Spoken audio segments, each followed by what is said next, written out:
Flag suit.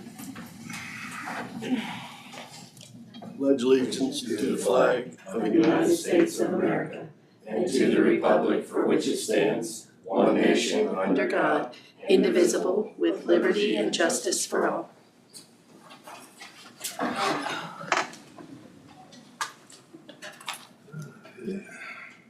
Marion County Commission meeting Monday, June 29th, 9 o'clock.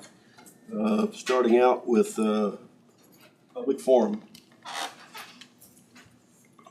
Anybody in-house or online wish to speak?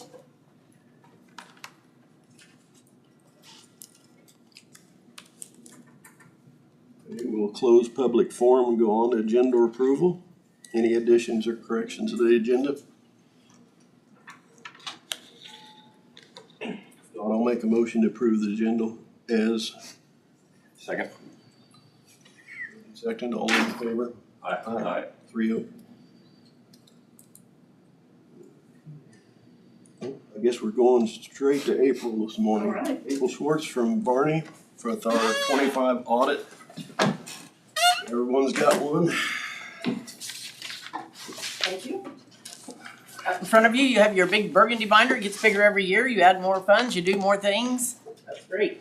The loose letter that's inside is the governance letter. In this letter, we're required to provide information to you about any issues or concerns we have, or any journal entries we proposed to correct the financials. There were none. These numbers are the same numbers Tina would have presented to you at the end of the year. The first page, there is a new paragraph at the very bottom. Auditing standards require us to consider management override, significant audit risk on all audits that we perform. It's on the very first page and it's the bottom paragraph. But we also indicate we did not see any instances of management override at Marion County. So we are required to tell you it's a risk, but we did not identify any issues at your county. So clean letter. The financials themselves, if you'll turn to page 1, this is the independent auditor's report. Your county, like most counties in Kansas, reports under the KMAG regulatory basis. So the third paragraph is your clean opinion. We feel your financial statements are fairly stated in all material respects. So clean opinion again this year. Turning on to pages 4 and 5, this is the actual financial statement for the county. Down the left-hand side are all the funds that the county uses to record the receipts and expenditures in the county. If you turn to page 5, we'll look at the totals at the bottom. You started the year with $14,409,000. You collected $25,706,000. You expended $23,971,000, leaving you with $16,144,000. And I'll wait and give him a chance to grab his book. Morning. And we're on page 5 of the big burgundy book there. I'm trying to convince him to go to K-State purple instead of burgundy, but I can't convince anybody. So I guess it's burgundy. And then on the far right-hand side, you can see the ending cash balance. We do add back any outstanding encumbrances or accounts payable to come back to your reconciled bank balance. And that is it. They're in the final column, $16,290,772. Down below, you can see where the money is, what was residing at the end of the year. The bulk of it is in local financial institutions, and then the Kansas Municipal Pool, you had $959,169. We do subtract out the funds that don't belong to the county, so you see a big subtraction there of $19,851,000. Those are the funds that you've collected on behalf of others. So that's the taxes you collected in December that will be remitted. And if you want to see a little more detail on that, you can turn to the very back page of the report, and you'll see that $19,851,361 there at the bottom of the page. The bulk of it is our taxes you collected, which is $18,350,000 of ad valorem. Any questions on any of that?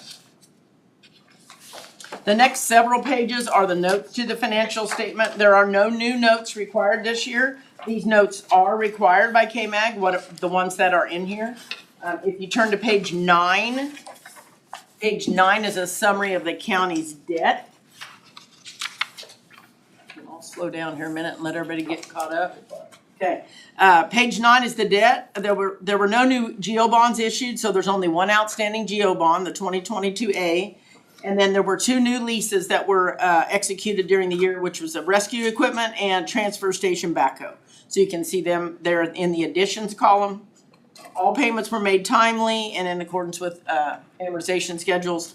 Total principal payments made this year is that reduction payment column of $1,025,473, and the total interest paid is there at the end, $193,777. The balance at the end of the year of total debt was $5,468,808. And then if you will turn to page 16.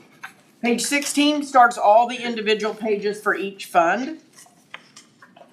So for budgeted funds, you're gonna see 4 columns of information. You're gonna see last year's actual numbers, 2024's actual numbers. You're gonna see 2025 actual numbers. You're gonna see budgeted amounts for 25 and then the variance. So this gives you more detail than that front schedule about what the receipts were and what the expenditures were. So if you look down through, the first section is your taxes.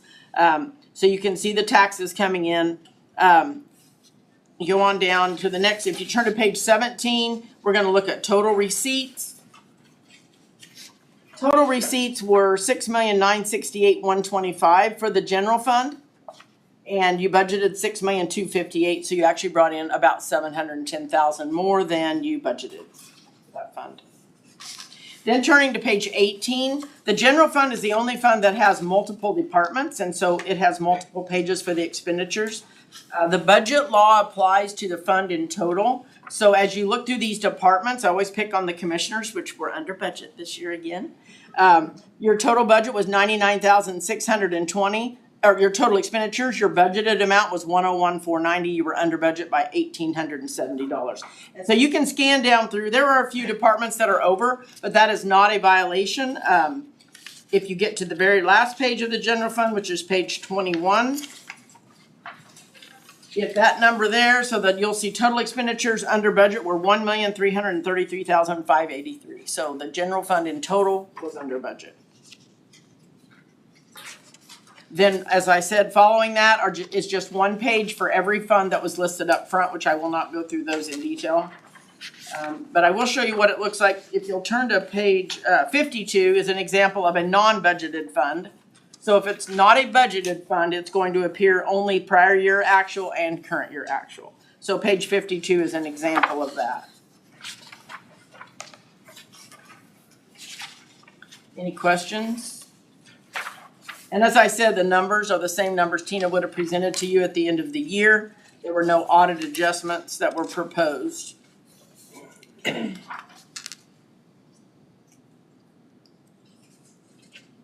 Right. If there are no questions, that would be my presentation. It's been filed with the state. You're all settled in and everything's done for the year. Thank you. No questions?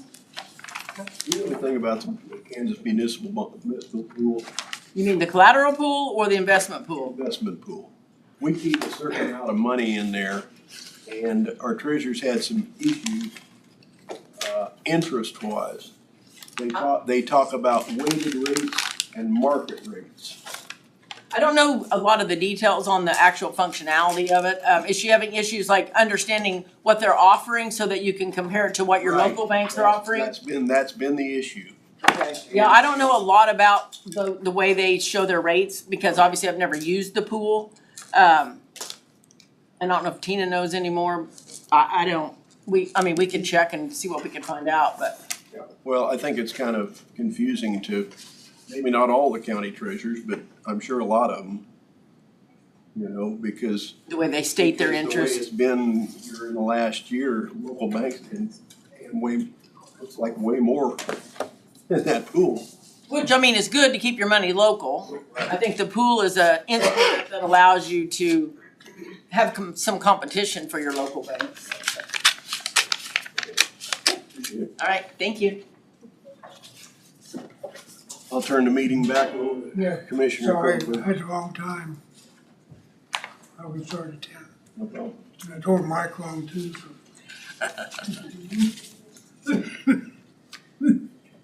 I had to argue with him that I was right and he was wrong.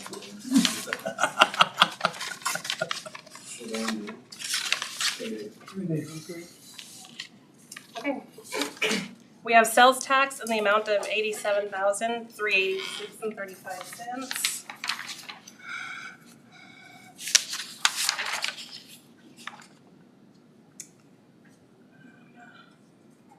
Sales tax, we used to have an over-under sheet. Is that still, okay, It's right there. I just didn't see it. No, did I? Got it in the wrong order, I think. No, that's okay. Okay, then we have some invoices for Western Associates in the amount of $4,338.15. I have questions about that. Or, did we get bids on these floor mats? Kevin did get quotes on floor mats. I mean, $4,000 for floor mats. I mean, So I can get those and bring them back. He did get quotes on them. This was the lowest of the ones he looked at. These are the heavy duty commercial floor mats. We haven't replaced them in at least 12 or 13 years. And every so often you've got to replace those they're replacing like all the old green ones. So we have a combination of some black ones and then the colorful ones, which were actually less expensive than through our regular vendor for that. But he did get quotes. Formats are expensive.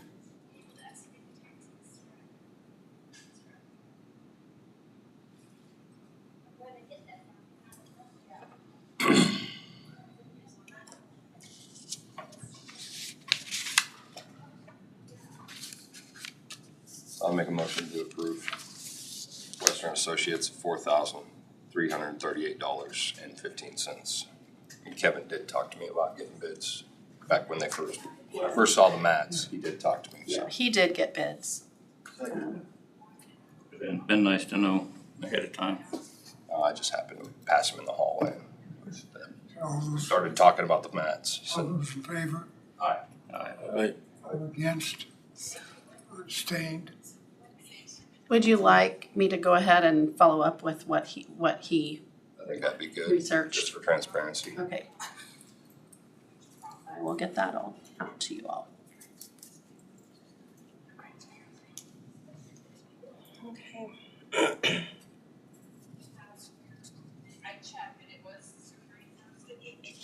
Alright, total payday was $1,985,199.05.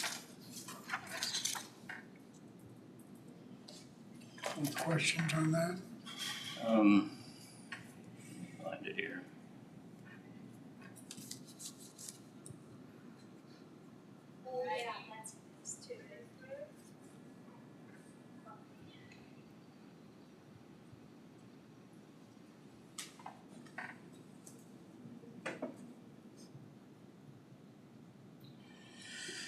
Okay.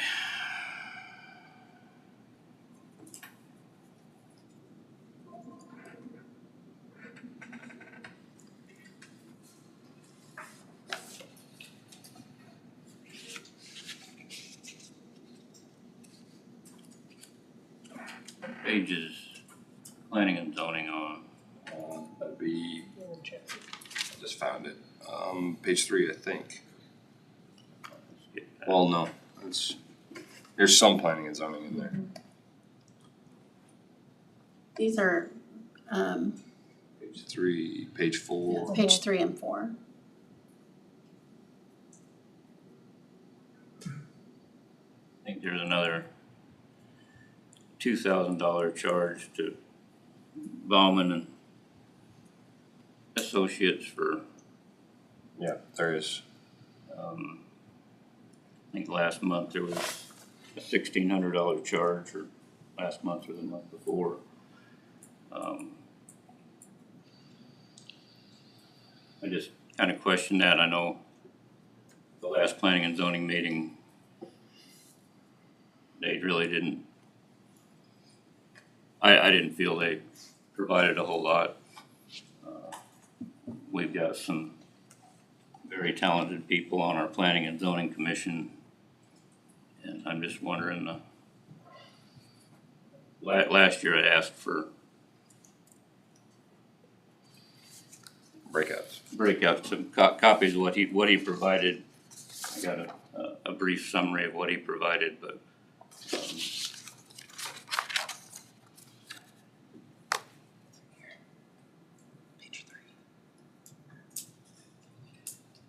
I just question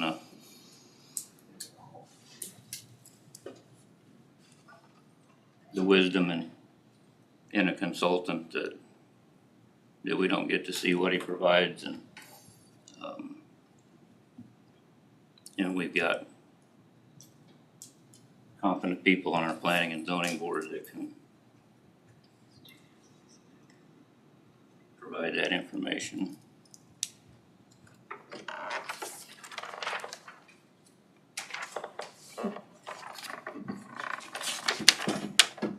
Okay, this is the detailed billing. Well, that's a summary of what he did. I'm asking for actually what he provided. Again, and he's providing, when we get floor mats, I can see the floor mats and I know what we get.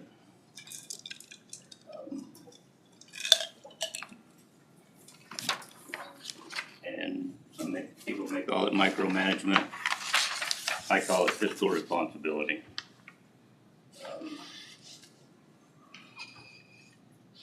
We're charged for zoning regulations update, 1 to 4 hours, 5 hours, 6 hours.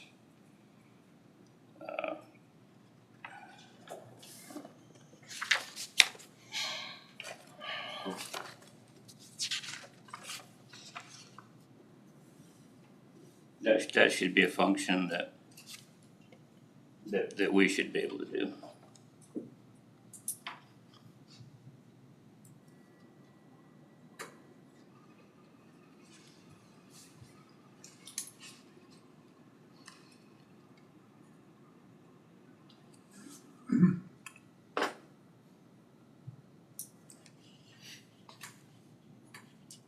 You don't need an attorney that checks their language. What? You don't need an attorney to check the language and the changes. Make sure We have an attorney right here. Bauman Associates are consultants, they're not attorneys. I just question the fiscal responsibility of paying somebody $125 an hour for something that I feel we have the expertise to deal with.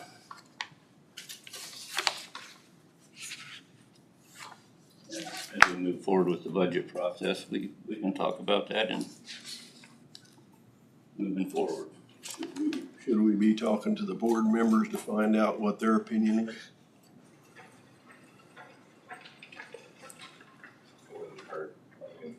The board as a I whole. mean, they're the ones that are sitting there with, Yeah, they're the ones that could tell us the value. I mean, it would seem from a commission point of view that we should take their opinion with some weight.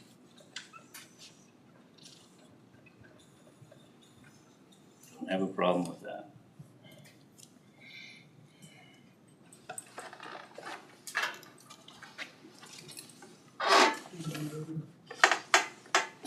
questions, comments.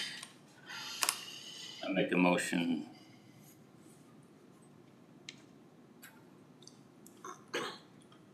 Get back to it here. It's a lot.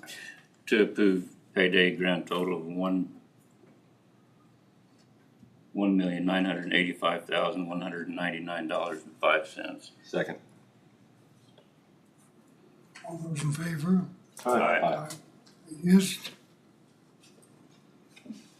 5-0.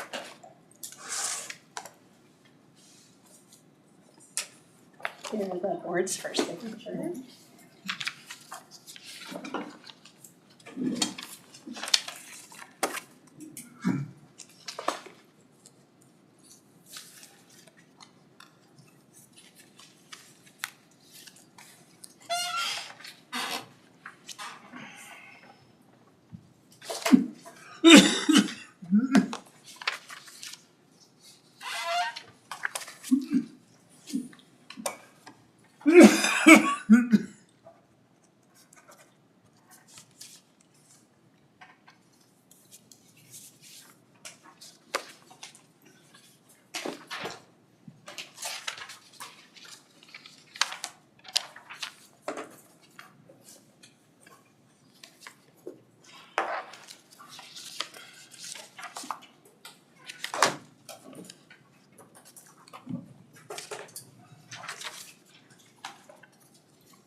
That's all I have.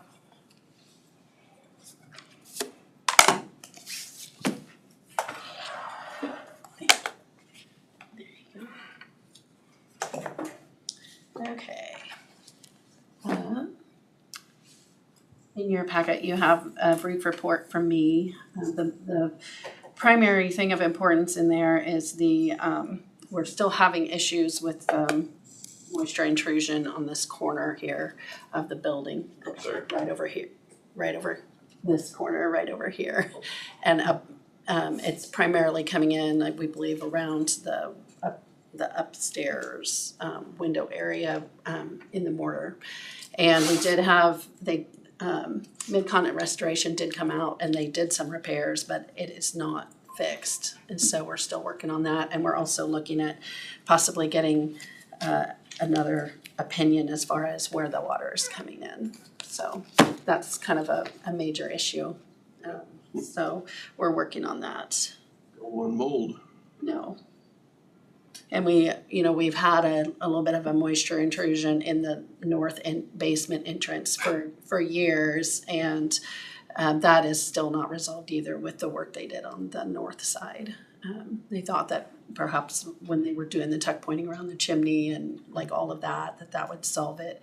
So we're looking into that a little bit in more depth as well. It looked like it might have been solved, but with all the rains we've had recently, it's apparent that we're still getting moisture. Last time we had an engineer or someone in to kind of take a 30,000 foot view of the whole building. We did once. Oh, well, you had in like 2012, I think, or 2011 maybe, there was, that is when, I don't remember that gentleman's name, but he's the one who said you have like $600 and some thousand worth of work to do just above the gable, like above the, Third floor. yeah. But none of that was, not much of that was ever done, was there?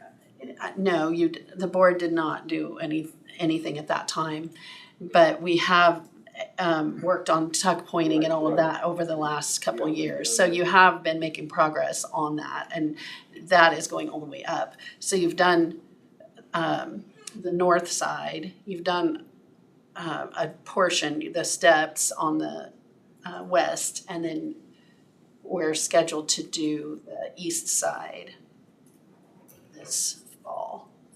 And that would include this corner. So we still have two sides to do basically, plus the clock tower. And, that is basically just, we haven't had an engineering firm or anybody out to look at it. So. It'd be pretty complicated to do a total observation of the whole building. I mean, it can be done. Cost some money to do it, that's for sure. We did find some companies that do those kind of investigation.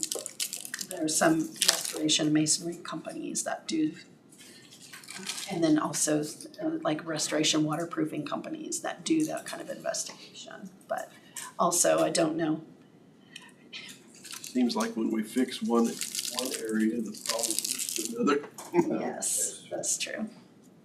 There's small little earthquakes here and there. Sometimes we don't feel them. And it does tremendous amount of damage on a block building. Just because all it takes is a shift in the mortar and then you've got an intrusion. Quick insurance on our Water can find holes that you can't see. Oh, yeah. And travel long distances and then pop out and then Right. totally fool you on where it's coming in. Exactly. It'd be interesting to know. Research it. Clear coat. It does happen. Clear coat the whole thing. Well, we are, part of what our restoration company is doing is putting some waterproofing on, like after they have done And none of it is due recently to the roof being battered by It's, hail. no, this is not a roof issue. You can see the window has shifted slightly. Okay. You can actually, it's, if you wanna, schedule a time sometime, we can go up there and look at it, because it's, you can actually see a shift in the building. That might prove that it came from some kind of shaking. So, anyway, that's still ongoing. If the board wants an engineering or somebody that's, so the thing about these companies, of course, when you hire them to kind of look into it, they have something to gain by, Yeah. you know, because I'm talking they about would like a potentially get work from it. disinterested third party that's just trying to find your problem, but I don't know if they exist. I think the way that we do those bids, if I remember right, is we have like a not to exceed with an open-ended, just in case they do find something. So for them to not seize the opportunity to fix it, leaves money on the table for those companies. So it's kind of done in a way to encourage them to go ahead and find extras so that they can Right. claim some of that money while they're here. If we do go out and try to seek someone to give advice on the building, like to do an inspection of it or give advice, that's typically for engineering. We use qualification-based, like an RFQ instead of an RFP. So anyway, just that's just kind of an ongoing thing. And so if the board wants to do something different, then let us know. It just seems like if we kind of know where the problem is, why can't they get it fixed? They could be here Monday and things shift on Tuesday, so. Anyway, That's an easy. we do appreciate that they easy came out. They discovery. did do some work, but apparently it wasn't. Well, not really. You probably gotta have some proof, some earthquake mapping or something Yeah, that, it's kind of like our work's guaranteed till the next earthquake. the force majeure. Okay. I did go ahead and approve the purchase of a laptop for the new planning and zoning employee. Back to the facilities, Yes. apparently there's not we can get the water and gas turned off across the street for, Oh, yes. Yeah, and the reconnect fee was only $65, so I think that's a no-brainer. no-brainer, we should move forward with that, and stop paying those bills. Motion. I'll make a motion. I'll second. All those in favor? Aye.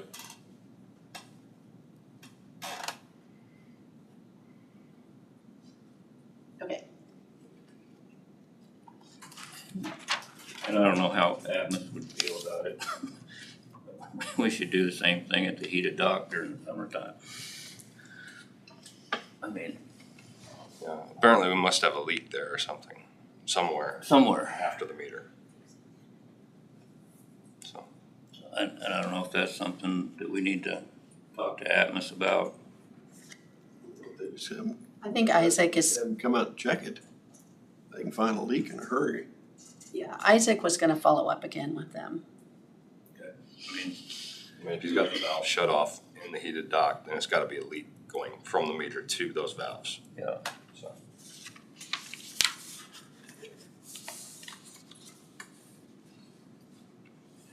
But if we can shut it off, we should, or is it shut off at the meter? if it's shut off at the meter, then I don't really know what's going on. Shut down for 6 months. Okay, he did say he's gonna follow up with them again, so. Anything else on, before we move on? No. Okay. Sorry, I forgot to ask. Shut it down for 6 months is a good idea, but I prefer that we find a leak Yeah. before I Before know. we shut it off and Yeah. then turn it back on and still pay for the leak. Yeah. So, Explodes like these houses do. Okay, I did go ahead and approve the purchase of a laptop. It was slightly over the $1,000, but the reason that I did that was because it saved us $400 because we could purchase it utilizing the Amazon Prime Day discount, which ended on Friday. So that was a decision that I made, and I hope the board is okay with it. Rather than spending the $1,500, $1,500, we spent $1,100. Can you do that every day with something? It would be nice. Well, that brings up another thing, the cost increasing on everything. And the ability to seize certain things like that, we really need to address. Maybe the departments can stay at the 1,000, but the administrator allowance to approve maybe need to be adjusted and bumped up. Because 10%. something, because, I mean, I know from the city side of things, I mean, their limitations are, I think Hillsborough administrator has a $20,000, just so that they can pull a trigger on chemicals and certain things when things are needed. Even bum guards at Hillsborough sometimes has a 15 or 20% off on a Saturday here and there. If there was things that we would get from them normally, ought to try to get it on them days. I know when the $1,000 was set was way before my time here, and just 2020 alone has doubled the cost of everything. So, Policy change. Yes. I submitted a draft updated okay. purchase policy several months ago that did just that. It's just a matter of, We just need to Can we bring that back up? yeah, absolutely. It's still on the list. It's just, we've there have got, been a lot of other things happening, so. The strategic planning, can we take care of that then? Or No, is that different? that's different. Okay. There was a press release about the award of the chronic disease risk reduction grant, which Krista sent over, so we have been awarded that grant, and so that's good. Couple pages down in the packet, we have EMS write-offs. This is coming back from CBK, and the total amount is $5,667, and that requires a motion and a vote to write those off.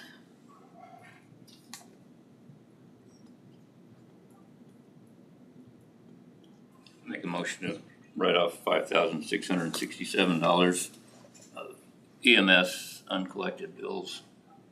Second. In favor? Aye. Wonder why that has really decreased the last couple of years. Well, we went to that collection agency agreement, and so they are doing the collection of those past due accounts, and so we should be seeing a decrease. And It's a big decrease. We used to charge off 20 to 40,000 per quarter. Yeah, it did get a little bit more aggressive before we signed up with this, on staying on top of it more regularly. Because if you let too much time go by, then people they die, or they forget they have a bill, or so as long as you're on it consistently, you will see a better return. All these people died, so. Yeah, that's the only one. I usually struggle to approve any write-off, but I looked at it and everybody's deceased, so there's not anything that can be done. okay, in your packet, you did have, I believe, a revised agreement for BG Consultants, and I guess I kind of want to know what you would like. Do you want them to come to a meeting, or where are you with the approval of the engineering for that bridge that we received on grant for? So they adjusted their not to exceed? They adjusted the not to exceed by reducing basically the number of hours slightly. So it was the not to exceed previously was 177, I believe, roughly thousand, and this one is at 154, 314.50. Make a motion to approve it. I'll second that. I think Kent deserves an attaboy there. It was not something I felt comfortable with, but clearly that was a good move. Any other discussion? All in favor? Aye. Against? Okay, nice.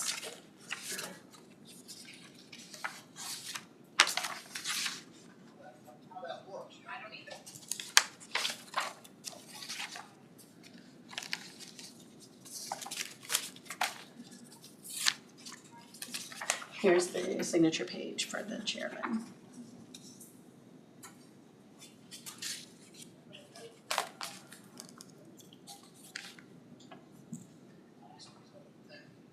Over there on the right, yes.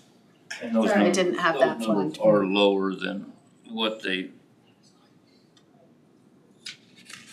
draft budget in the grant application was, so.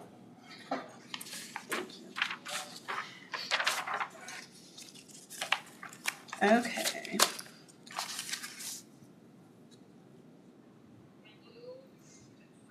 In your packet, I do have a draft request for proposal for audit services. We have been with this auditor for several years now. I think 5 years. And the commission expressed that you would like to see that bid out again, so. The last time we bid it out, I think, didn't they come in low? Was it every 3 years? So this will be coming up on the 3rd year. Or 5. We've been with them longer than 3 years. Yeah. We didn't bid it out after. They came in low for a 3-year initial contract. They're still low. I mean, they're not. Right. They're still low, but we did not bid. We just continued with them for, I think, an additional year and then another additional year. If I remember right. Total of 5.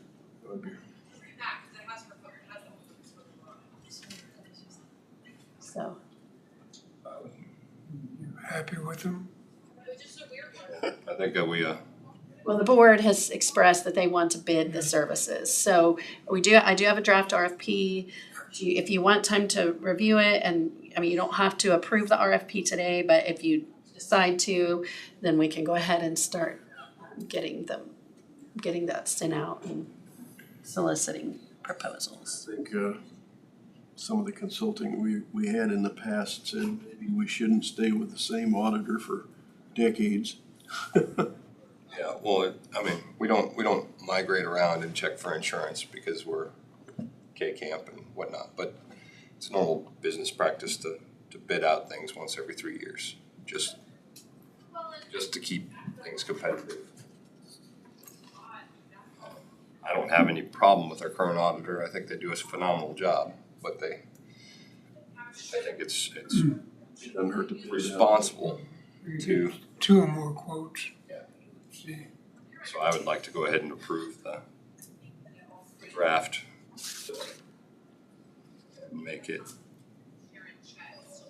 move forward and get some RFPs. Second that if that's a motion. Yes. Mike seconded, okay. All those in favor? Aye. Okay, we'll get that out.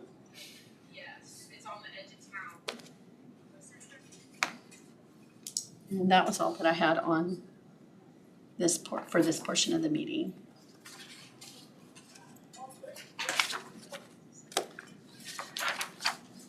I do have some paperwork that I'm gonna hand you for some of the upcoming budget discussions. I did do some, I'm not sure, maybe I should I might just hand it to you as that specific department comes in, so it doesn't get too confusing, so. Okay.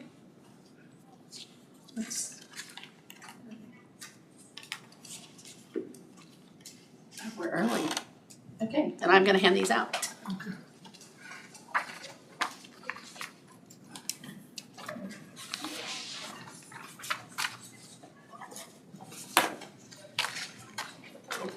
That's the case. This first page that I'm gonna pass down is a replacement for one of the pages for the 911 budget presentation.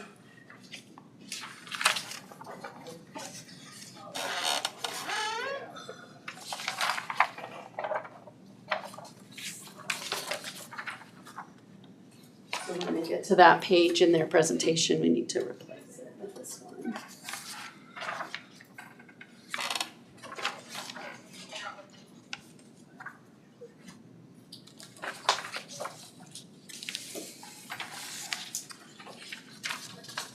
This is a set that needs to stay together, so that whole set gets passed down.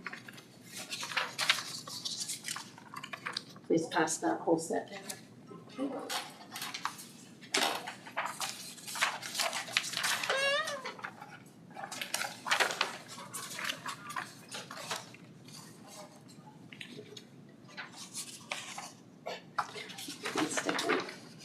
Okay, so what this is, we are going to need to amend our budget for the special equipment fund. This is kind of a breakdown that I'll go through at the time we discuss special equipment. I've done a mid-year evaluation and projection for where we are with that fund.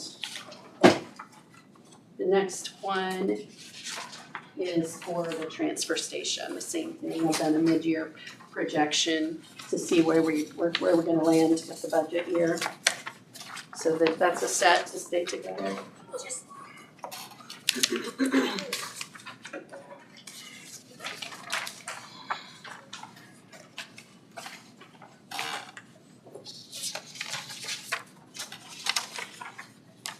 That's replacement page for your packet. This is information on special equipment fund that we're gonna need to discuss. And then this information is for the transfer station. Okay.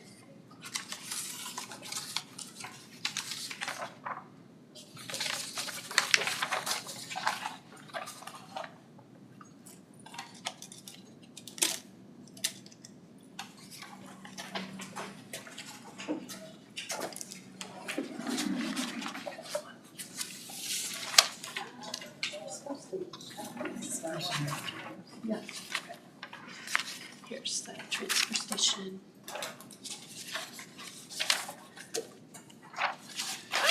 And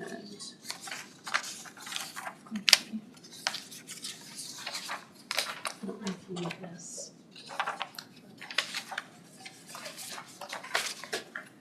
And here's for special equipment. Cause I was like, I didn't have enough of those.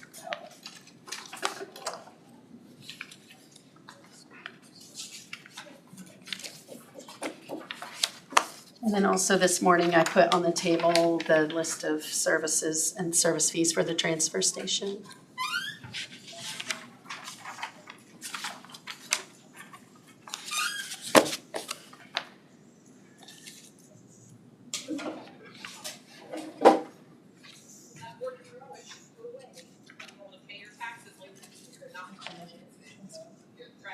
Yeah, we can.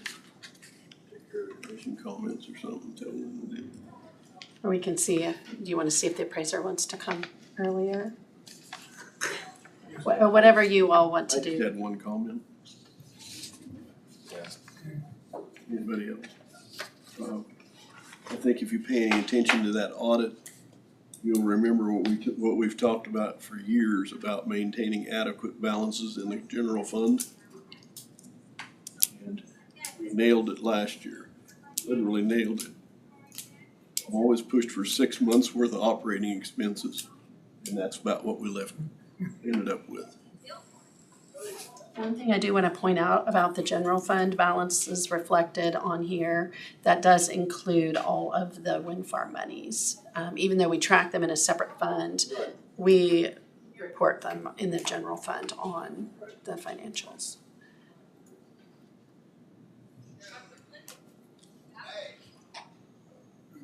There's the administrator for that. There's the line. So. On the, it's kind of becoming a sore subject out there at the county lake, and I know it's really not our deal, but I'm taking lots of phone calls on it. On the Airbnbs being charged extra for water and sewer. And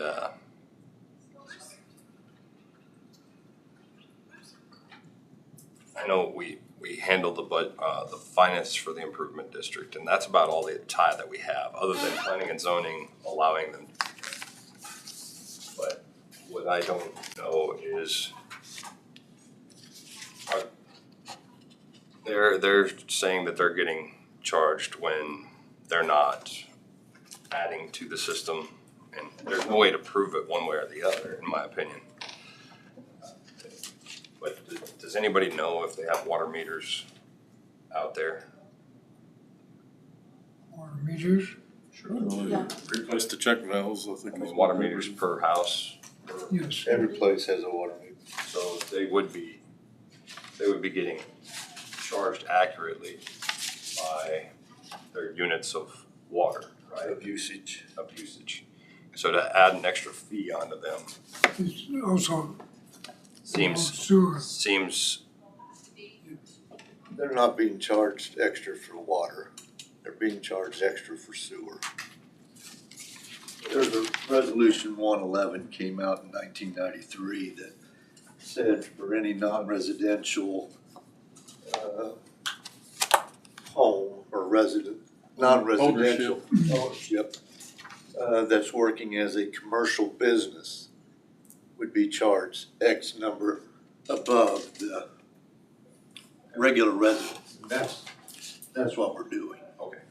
I've been taking phone calls, and I know We're very charging little them- about We're anything out charging there. them as a commercial business, Okay. not as a residence. Okay. And that's based upon resolution, higher. which is higher due to material costs and labor costs for any excessive usage that we have to do and repair those facilities. Looking for a little clarification, so thank you. Yeah, no, I know that most places they tie their water in with their sewer, so the more water usage is the more sewer usage. I didn't know where all of it was coming from, and I figured I would bring it up just so we could get an answer, and maybe they get the answer they're looking for. I would say that their return on, they need to look at their return on investment. Quit worried about the water and sewer. They're getting a really good return on investment, really good. I don't see their financials, so I have no idea what's going on for them. I don't know their business. All I know is, Well, I mean, I don't know their numbers either, but, you know, as a overall view, Airbnbs and stuff, depending on what their debt appetite and level is and how much maintenance they've got, their return on investment is double digit. Have you seen what they charge tonight for those out No. there?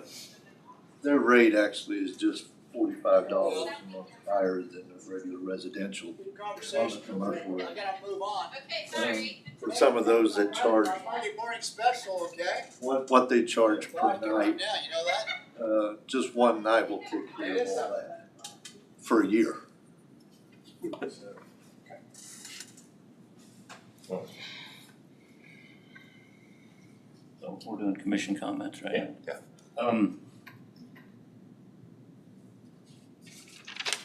In order not to be blindsided in the next couple of months, can we get a summary of the damage incurred, a month and a half ago with that hailstorm to county properties, and where we're at with insurance and Yes. I know we've got a building over in Hillsborough, the fairground's got 2 windows broken out of it. Thanks, Mike, for letting me know that. They're sitting there wide open. I mean, anybody can walk in, can crawl into that building. Fortunately, we live in a safe city, but anybody could walk into that building, open the door and take everything out of that building one night.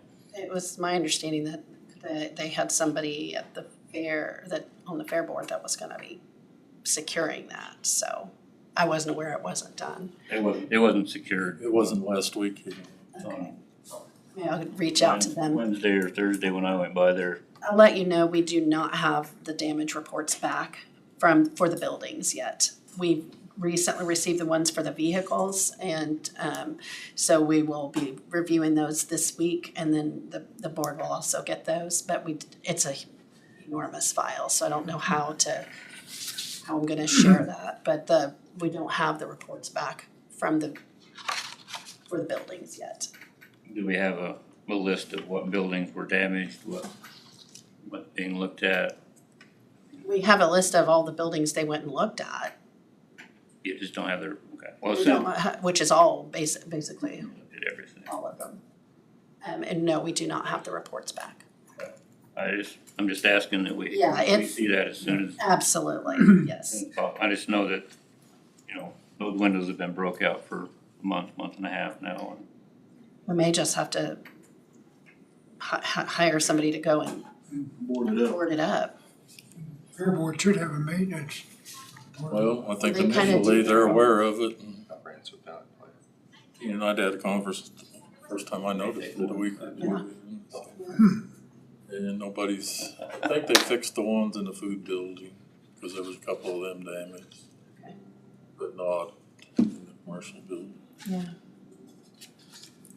I don't know if they just haven't had time or we'll follow up with them. It's just not a priority to them at this point, to my assumption. It's our stuff that's in there, in our building, even though it's on city property. Can't be good for that rain to be coming in on that wall. No. Since that's insulated. Essentially. Okay. 7 minutes.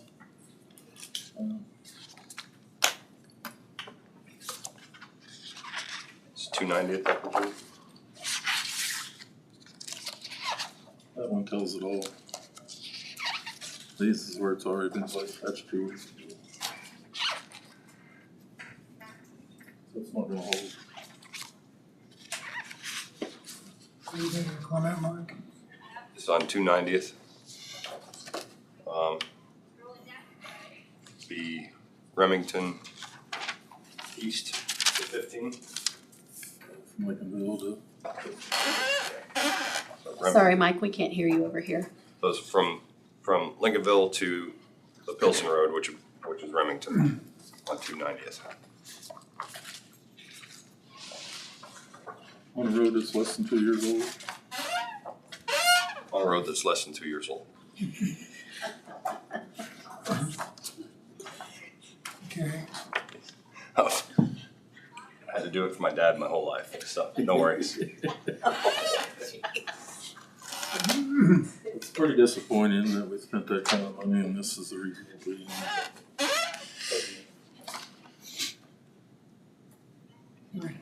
So this road and bridge, I told Steve I took some pictures Saturday morning.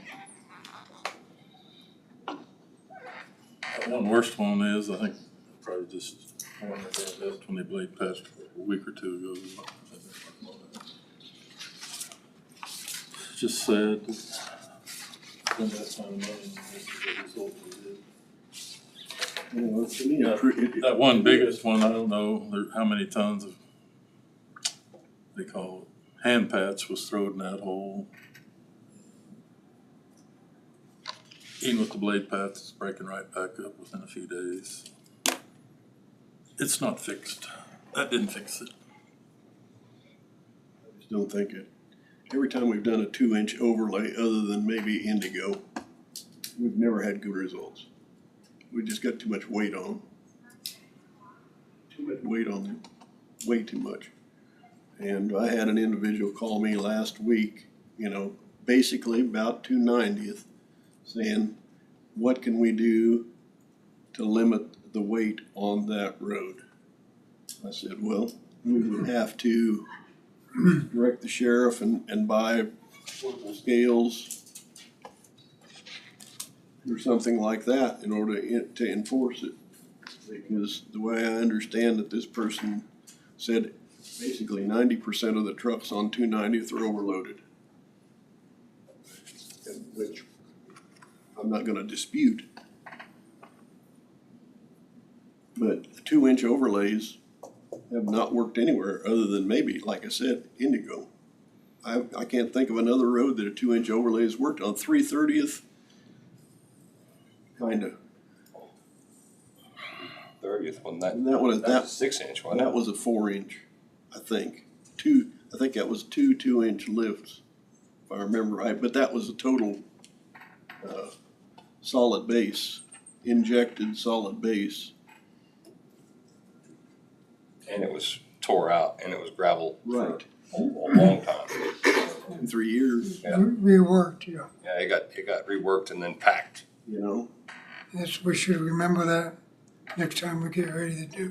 And I know no one wants their blacktop torn out and have a gravel base, but that East Tampa road, I don't see how else you're gonna do it. But I don't know if we have an officer that can be designated to do those kind of checks. You know, KDOT does them out on the state highways, just, you know, sporadically. They just pull them over and they've got the portable scales and they check them. I don't know what those portable scales cost or what kind of certificate you have to be to operate them, but. The highest cost would be the manpower to man it. Well, you know, I I suppose. mean, at the end of the day, I mean, you'd be paying a salary just to weigh trucks. And then for the overloaded, you know. But then what do you kind of do? fines do we have? What do you do? I mean, tractors and combines gotta get up and down those roads too, and some of them weigh more than the trucks, so. Yeah, I don't know though. Everything just gets bigger. All these roads were built for the 50s. You know, some of these semis now, they got 3 sets of axles in the back. Which is good. It helps distribute that weight. We just need to have higher standards when we do roads. Well, Or that's It's gonna cost easier more. said than done. cost more money and less miles, but You gotta start out with something to begin with. I have further comments, but have to go to executive session. I knew that.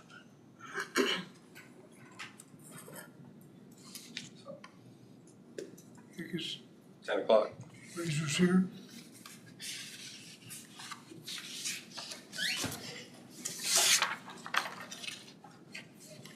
Nikki.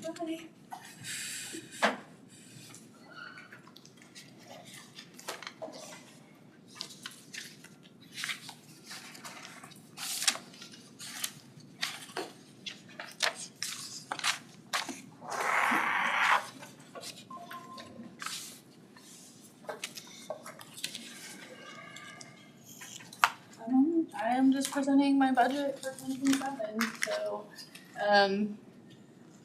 I do a narrative every year. It shows, I think, 5 years of, history and then where we're currently at. That kinda helps figure out how much we need or what we can lower, what we need more money for. The only equipment purchases for 2027, I kind of put 26 in there too. Our server's gonna need to be replaced before 2026, so I think that's kind of maybe a higher priority. I would like to replace 2 desktop computers in 2026 as well, and then 2 additional computers in 2027. We do have capital outlay for equipment purchases or technology upgrades. In the narrative, there's a spreadsheet of when we last purchased computers, so I think that's the last page of the narrative. Kind of color coordinated it so that you could see when we purchased them.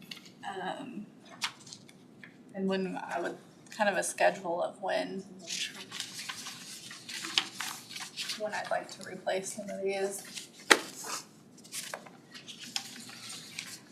I'd currently like to replace Brian's desktop with a laptop and then the front desk computer. Both seem to be running pretty slow. We last purchased them in 2022. So I have that, and then do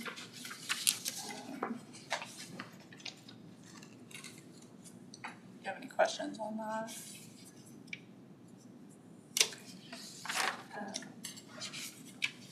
On anticipated personnel changes for 26 and 27, I have one employee eligible to be promoted to an appraiser 1 from a data collector, and then we'll have a second employee in 2027. We're currently looking for an admin assistant. Our current one decided that she would like to work outside more and wants to do data collection. So she's gonna move into that position. We did have an employee leave in March or April.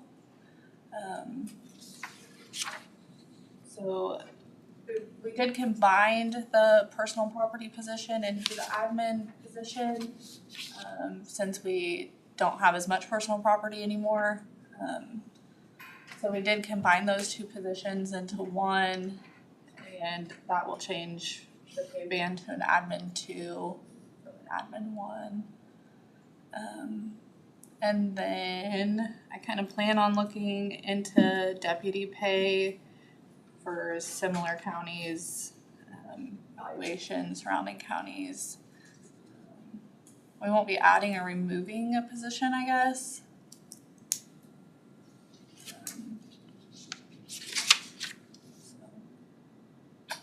And then really the only unique situation that we have is our vehicles from the hailstorm. Potentially the Fusion, I think, will end up being total just because the value of it's not. So I don't know what the suggestion will be, but I guess we'll have to wait for that to come back when we hear from them. So that's really the only unique situations we have. Other than that, it's pretty, I didn't really have any major changes. On that, the capital outlay for our vehicles was removed. I assume that's now going to the fleet program.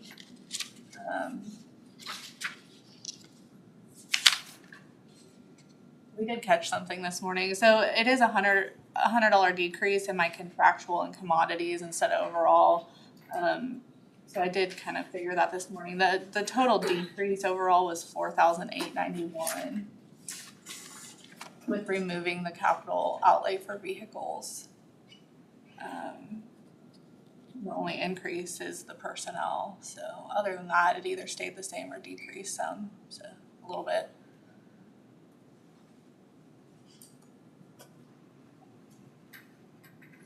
That's all we got. A general question, Tina.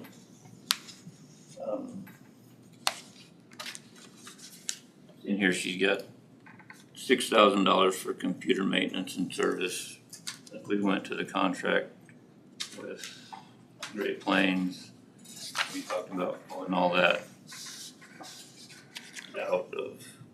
Right, that can potentially be lowered, but there are some other licensing and different things that she has for her department through other vendors. That was one thing I wanted to look at a little bit closer with.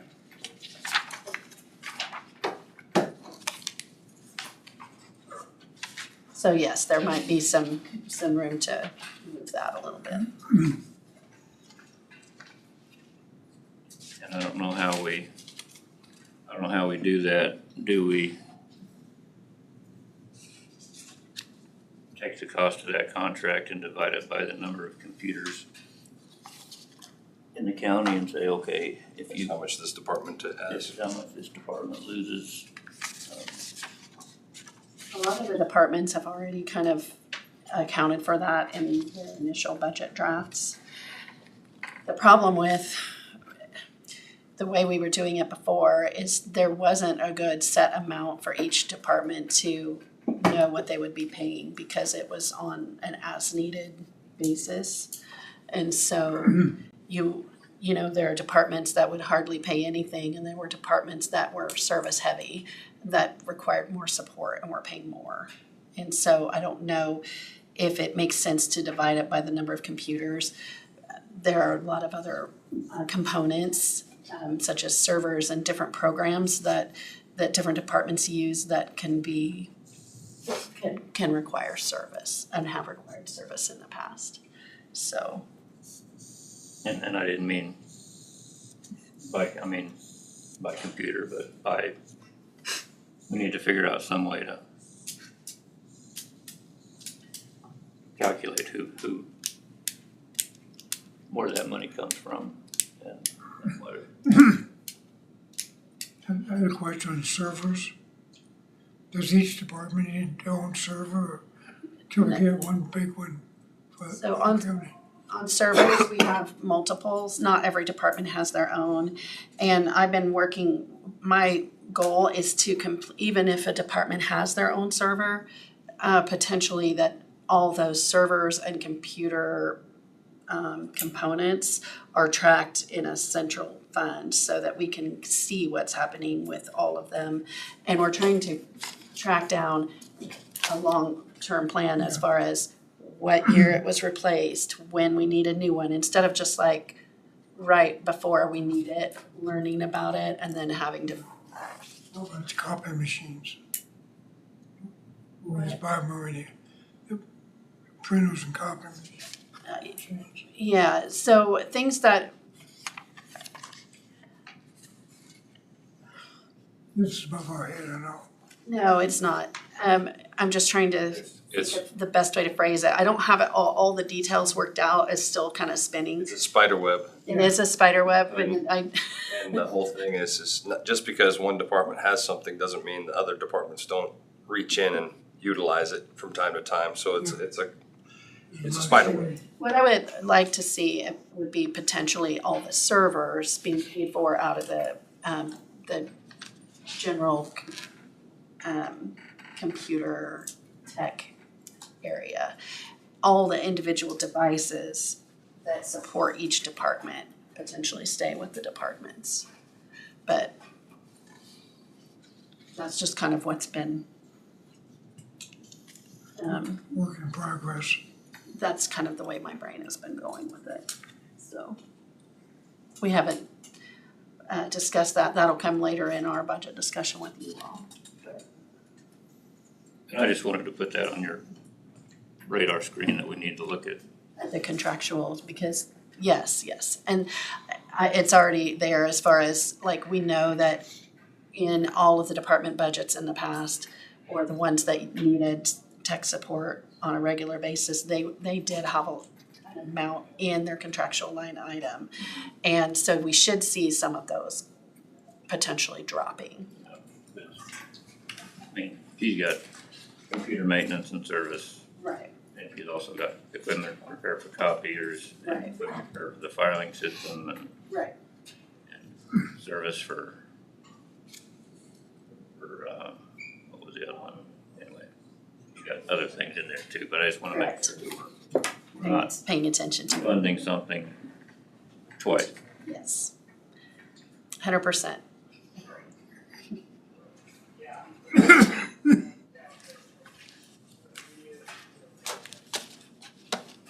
A lot of details there. And you went in pretty deep, so that's something good to see. Well, I mean, it's set up, so it's easy for me to do, so. See everything. How was your people complaining about those taxes that I put down this year? We had about half the appeals that we did last year, Okay, so.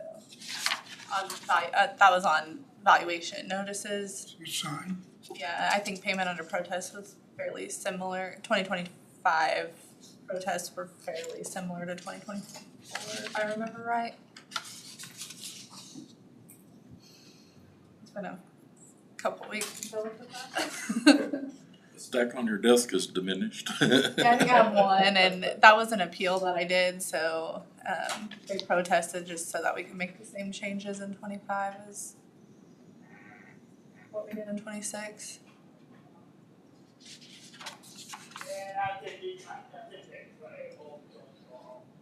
I did have one appeal go to the next level, and it's the Family Dollar in Levy. So, I don't have a date for that yet. State do that, because it's the state. It just went to it's gonna go to small claims at the Board of Tax Appeals, but we do all the work for it. The value to build that building versus the value that they paid to buy it at auction. Yeah, that's what we're, Yeah. I did lower it, but it wasn't what they wanted, so. We'll see what happens. It is for sale and up for lease, so.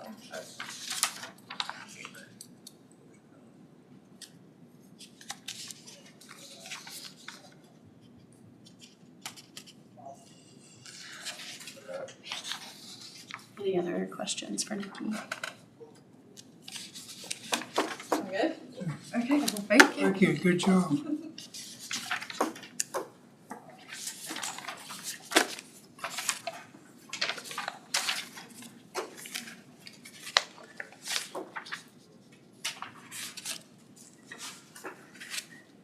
Road and bridge. So, before they come in, I do want to draw your attention to those 2 pages that I gave you for the special equipment fund.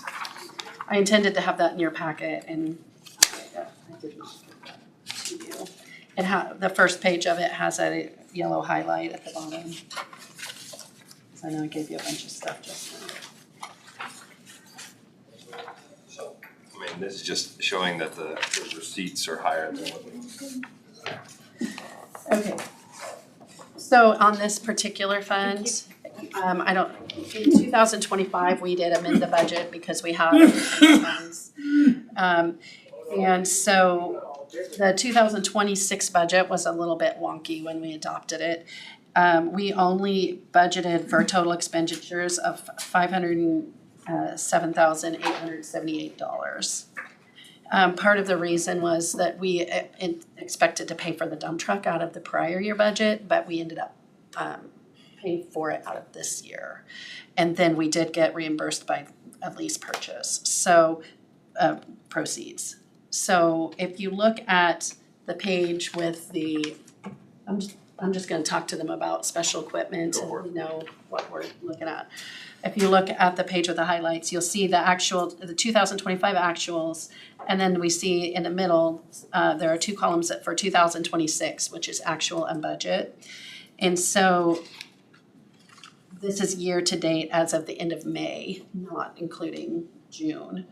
And so because we purchased the dump truck out of this year and had to be reimbursed through that lease purchase, that is gonna make this year be over budget.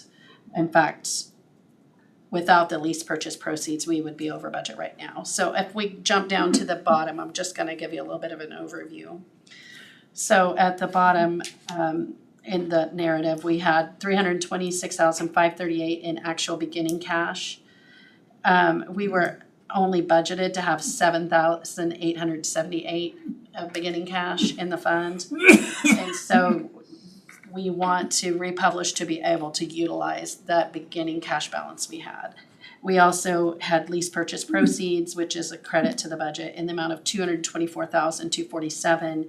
We have had sale of equipment in the amount of $28,490, and then we had a refund for paying off a lease purchase early. And so we had $572,815 in additional revenue, which if we amend our budget, which we will have to amend this budget this year, then we can increase the budget authority by that amount. So if we add that $572,815 to our existing approved budget of 507,878. That gives us for 2026 $1,080,693 of budget authority, which would match our cash then. And then we have still $102,437 in outstanding lease purchase payments for this year. And then we've already spent $616,830 of our budget. So once we make those changes, we should have within the current year budget, depending on when we hold that hearing and amend the budget, we should have $361,426 available to spend on equipment this year or to carry over or a combination to start the next year's budget year.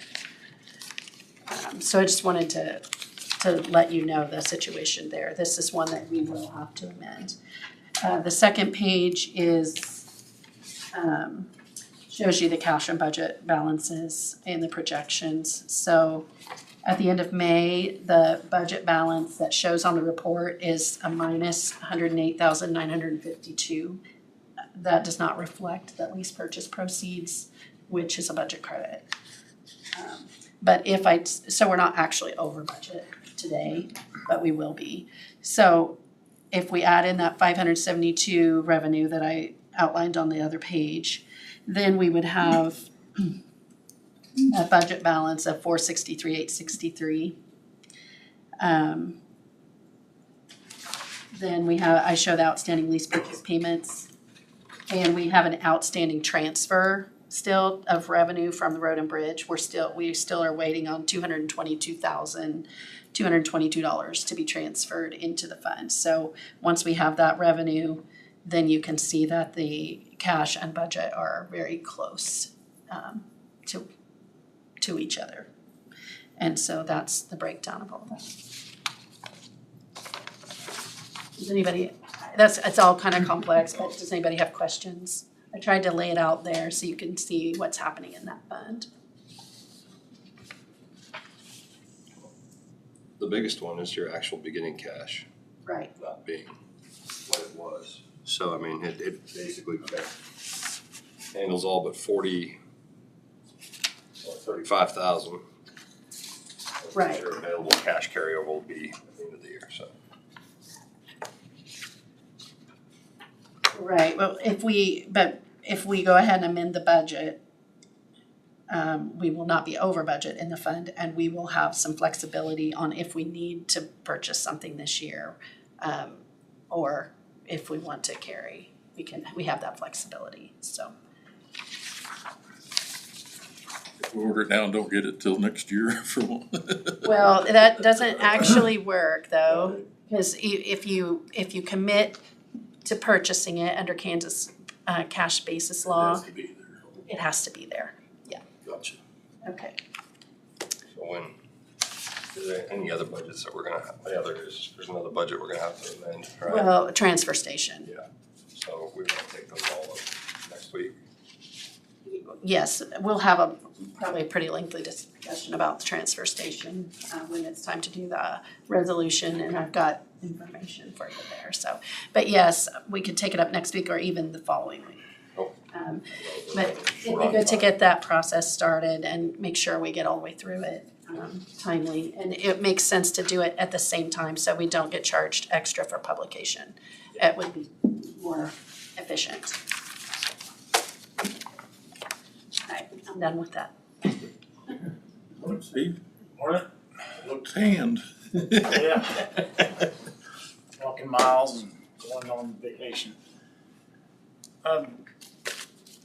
As you can tell by the sheet out there, the 2027 planning, at this point, we've got three things we'd like to possibly purchase. One of them would possibly be a paddle scraper, a used one, and then also a tree trimmer for this fall. So we're looking at that.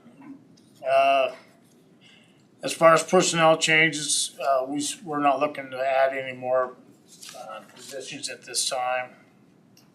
And then naturally, the cost of fuel has risen. Hopefully it comes back down here before long. And then, as far as requests for next year's budget, we've already outlined how many miles we're planning on doing on our two biggest expenses, which is the blacktop roads as well as the gravel rebuilds. They'll be right in line with everything else as what we have set aside in our budget.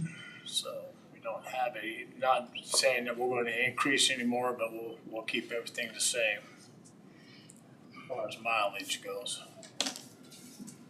At this point, I'll just let Doug take over. He's been working the budget. He's our numbers guy, and he's been really concentrating on this, and he's really taking this bull by the horns, and he's been running with it real well. And I'm really blessed. I've surrounded myself with people that like doing these things. Doug is one of them. Tina is another. And so I just kind of let him take it over. Thank you. Yeah, you're welcome. Attaboy. He's not over to fire you yet, though. Bring it on.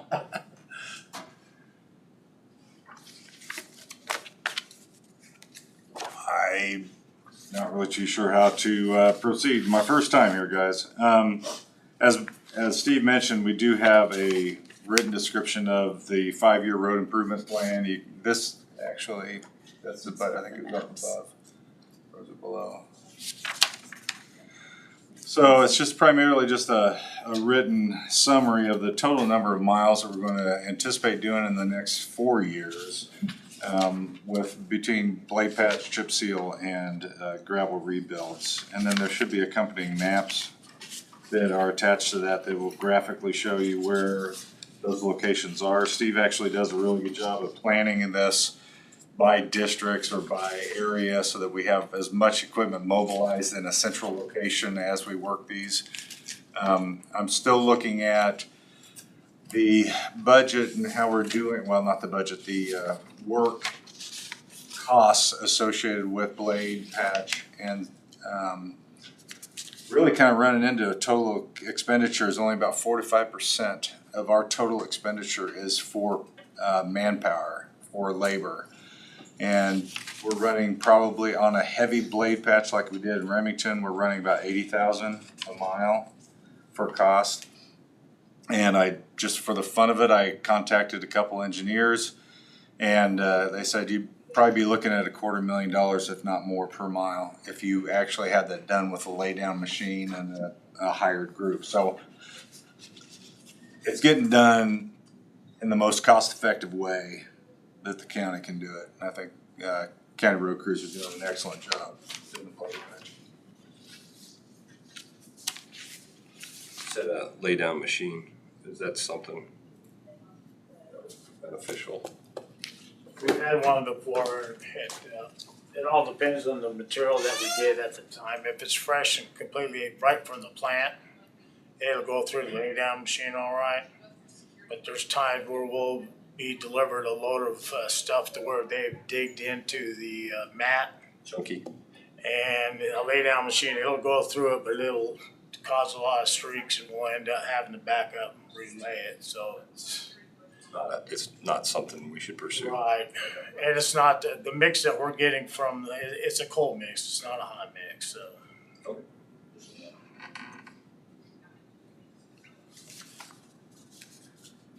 So based upon those numbers, then I guess we get to our budget.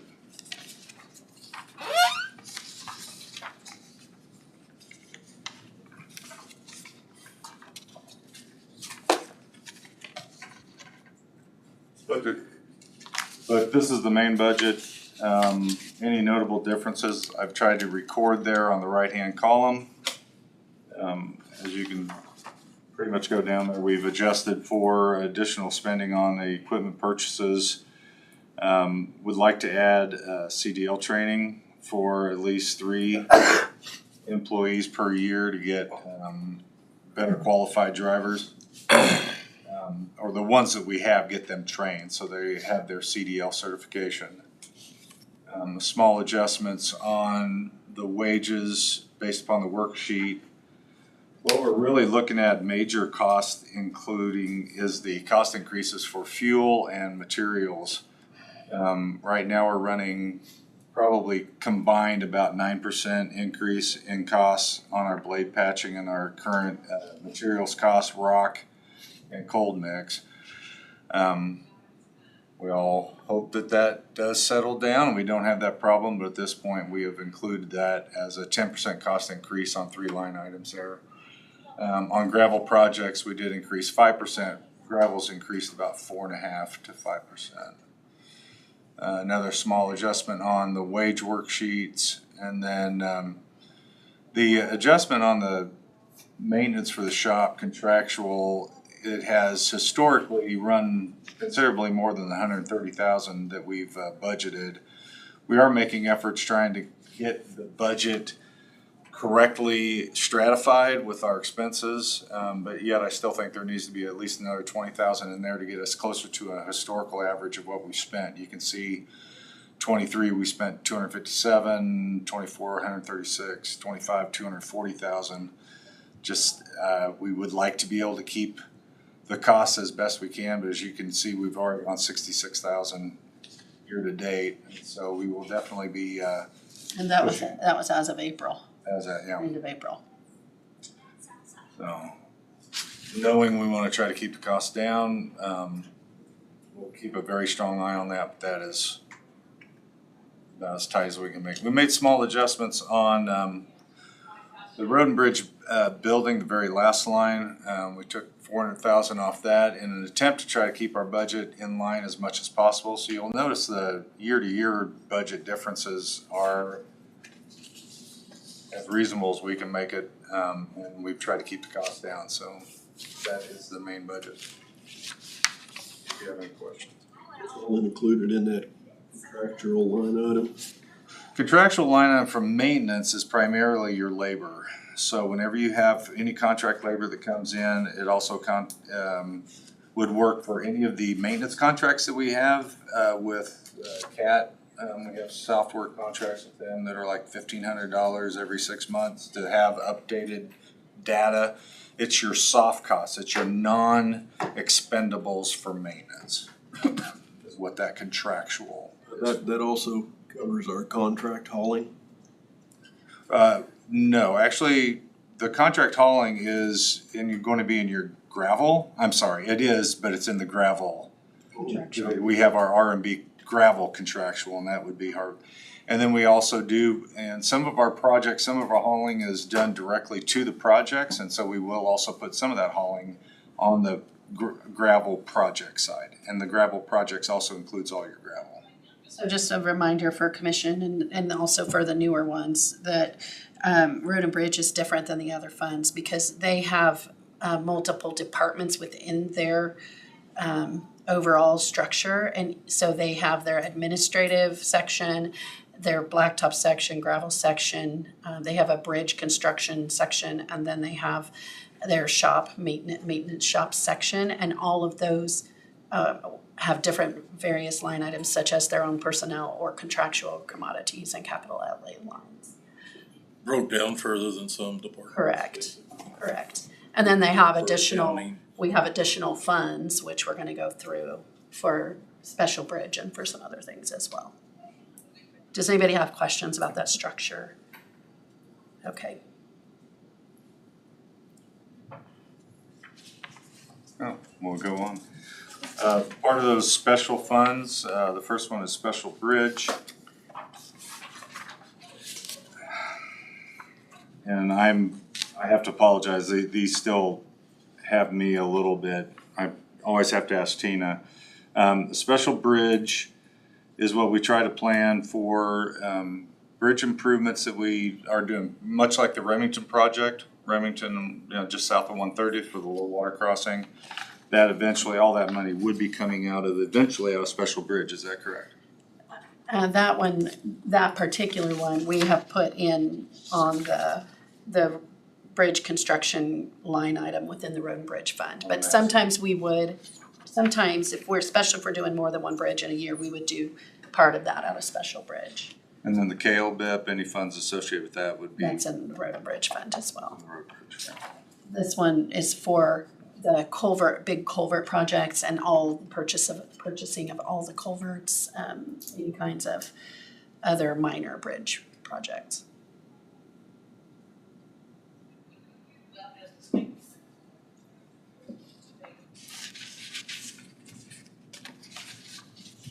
Any questions on that? The special road, the revenue line, that 750,000 is actually the number that we put from the master budget, which is the amount that we are going to transfer to special for road equipment. As Tina just kind of explained with that budget adjustment, we do have expenditures which are part of the lease purchase payments, and those are kind of credits, if you will, against the spending, but we do have to include those in the bottom line item, which is your equipment purchases. So there's approximately $360,000 of lease purchase payments in that $711,000, and the remainder is $350,000, which are anticipated equipment purchases, which Steve has already talked about, the paddle scraper and the tree trimmer, or other equipment that may become more critical than that as time goes on. So you notice that that's a jump in what the proposed transfer into special equipment from current year. We used to budget, I think it was 550 or 600,000 a year that we were putting in there. In early 2020-ish, I don't remember exactly what year, we reduced that for several years, all the way down to 350,000. And that was not adequate for funding our equipment needs. We've been trying to raise that up gradually. So in 2025 and 2026, we had 500,000 as our transfer amount. And this budget includes a proposed transfer of 750. So that'd be something for the board to decide if they're comfortable with that amount or if we need to look at somewhere in between. But we've been talking a lot about equipment this year, and At least payments expire in the next year or two. we do have one that expires in 2028. This number of the 361,676 is the actual number of, we had one that'll drop at the end of this year, but then we've added we have the rebuilt motor graders, which is a 3-year, 0 interest, so that has been added in. That's roughly 175,000 a year. And then we also have the new lease purchase payment of about 52,000 for the dump truck that is coming on for the first time next year. And So then, what we're getting rid of will basically be put back on. we're gonna be, at the end of this year, we'll have 135,000 dropping, and we're adding on 220. 220 something. 25. Yeah. And then at the end of next Answers year, my question. at the end of 2028, we'll drop another 135. I'd be losing a couple of the new motor here. And then we would potentially be able to look at maybe a lease purchase for another motor Like in grader. 2 years from now, or the finance motor graders would go away. Yes, correct. Answers my question.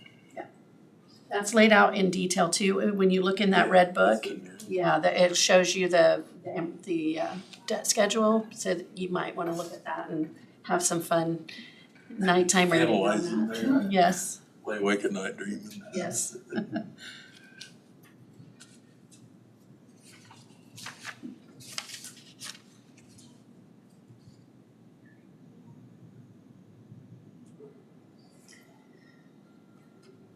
Now, he's got a 5-year potential plan in there, that's for budgeting purposes. I would think it would be a good idea for the commission and road and bridge to have a work session to kind of review that, make sure that everybody's, that is where the priorities of the board are as well, so that we're all walking forward together on that. But that's not necessarily for today. I know there were concerns brought up. Strategic planning. There was some concerns brought up about 290th today and how the patches are not holding on that section. So I don't know in your plan where that is, what year that is. It's 2030, in the 2030 plan.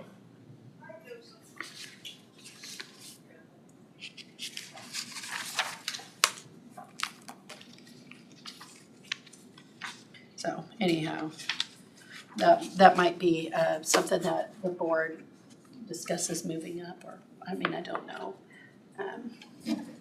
Here's, Yeah, I mean, it's, There's one, I think, between Sunflower and Denver, before you get too far away, it'd be nice to get. so, and we can maybe get some feedback from Mike a little bit later on all that, but. yeah, well, yeah, this is the new asphalt, correct? Some of the blade patches are already coming. They're not gonna hold. That's a whole other discussion at some point. Well, you There know is what that the- means though, don't you? That means we'll have to do some base work.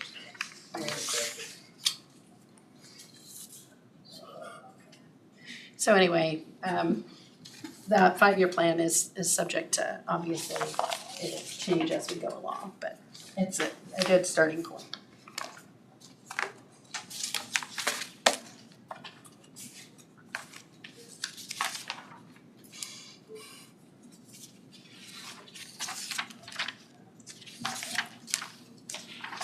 Any questions on the budget for Steve or Doug?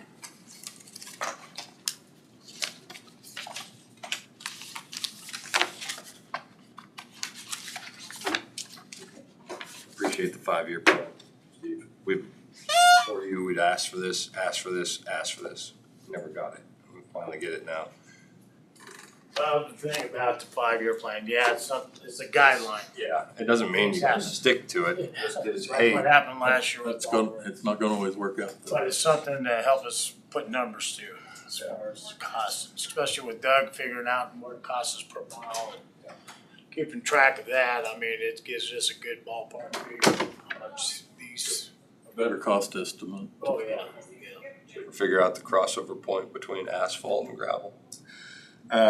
I have. It's very anecdotal. It's very difficult to do. Kansas State University did a study about 10 years ago of 8 different counties. Of the 5 counties that were not township based, 4 of the 5 counties, gravel road maintenance was at least half the cost of blacktop maintenance.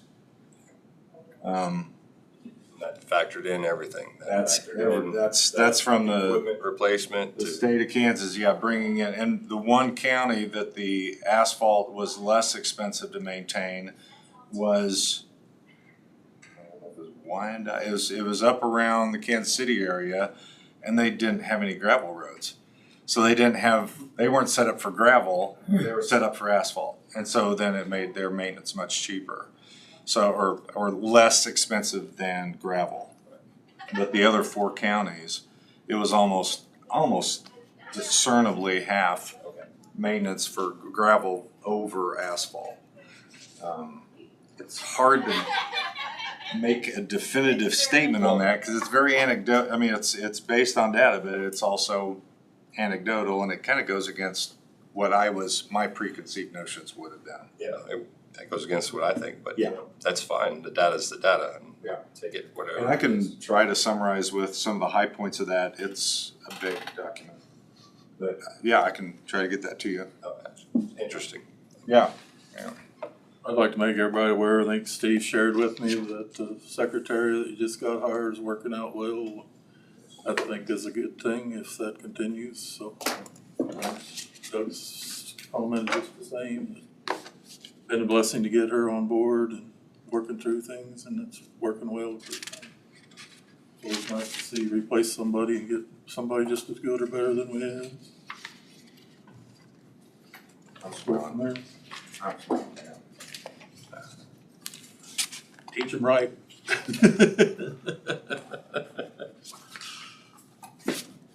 Right, thank you. Thank you.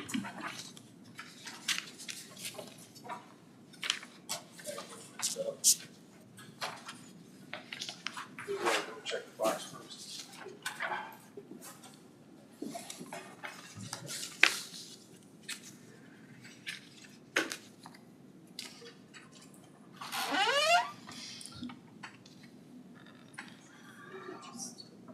Step out for a second. Excuse by.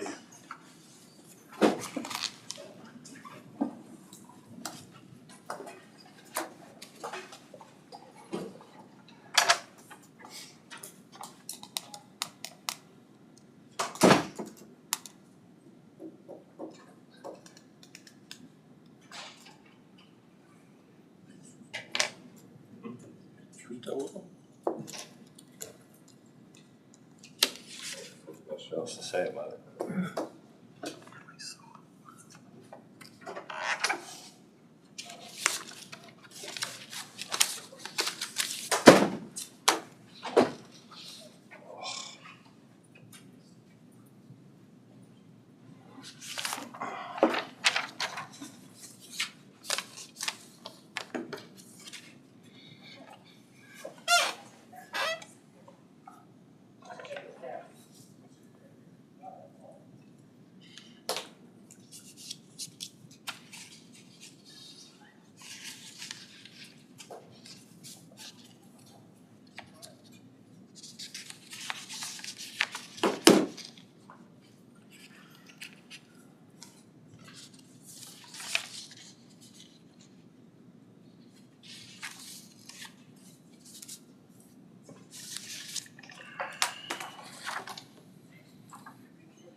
Guess we didn't get enough rain where the water was over the slab or the spillway, right?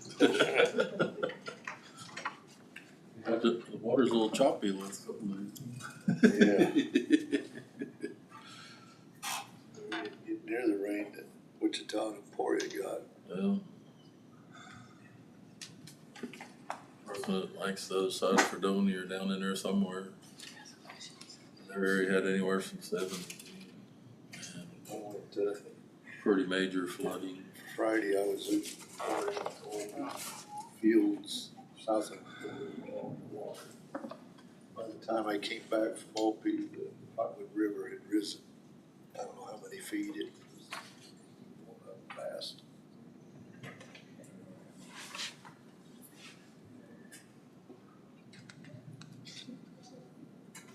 I see them walking. Hello.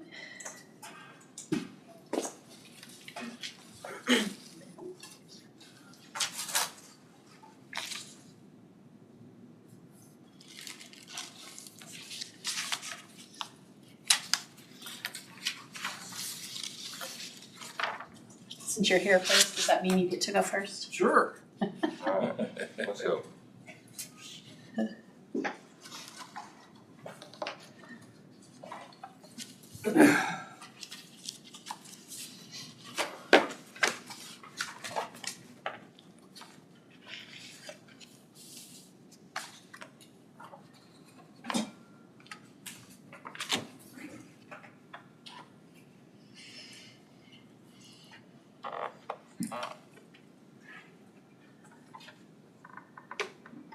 Hopefully, Jill's gonna go. Jill's hopefully, gonna go another round of HVAC units. I did not change I don't always say hopefully.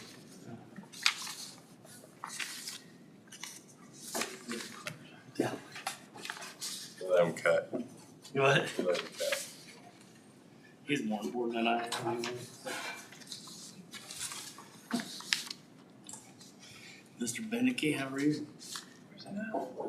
It's after the sheriff. Yep. Just to start off, with the new jail control, we were able to get that administrative fee of $4,000 a year down to $3,000. We were gonna save a little bit on that, so, they worked with us on that, so. Basically, just, hopefully for next year, we still got 5 HVAC units that we'd like to upgrade and replace. I did kind of take that out, and we'll see that here in a little bit. On number 2 any anticipated personnel changes. Since beginning of 2024, our average population has been at pretty much 20, very seldom are we below that.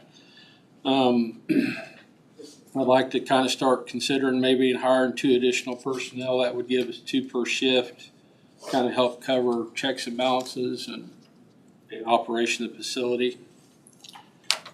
Any unique situations for this year or next, get the installation of the updated jail controls and fire panels. I do still have 15 cameras that are on the old system that we didn't replace back in 2021. Our current vendor, he quoted me at $16,000, so it'd be a little over $1,000 a camera to upgrade those. Number 4, any matters of importance. With the average daily we're having, grocery bills, prices of groceries have went up quite a bit, but I'm doing my best. I work with 3 different vendors. I kind of try to each week see who's got what on sale and try to go through that and, get the best deals I can get. And then just number 5, again, just to remain on schedule for the HVAC replacements.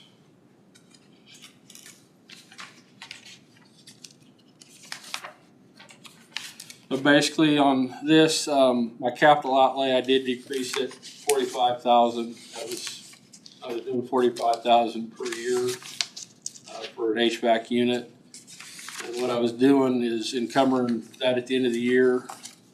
And then with the budget the next year, I was able to buy 2 units at the same time. It just saves us, because we have to rent a crane to put those up on the building, so it just kind of helps save a little bit of cost there if we can do 2 units at once. So I did decrease that out of my capital outlay, and then basically my increase is just the $10,000 roughly is just to pay off the new jail operating system.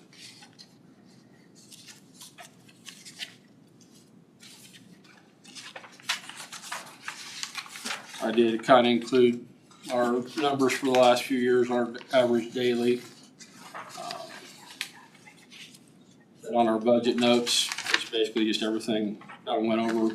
Our jail transport van does have over 100,000 on it, but I believe that's scheduled in the fleet for replacement. So.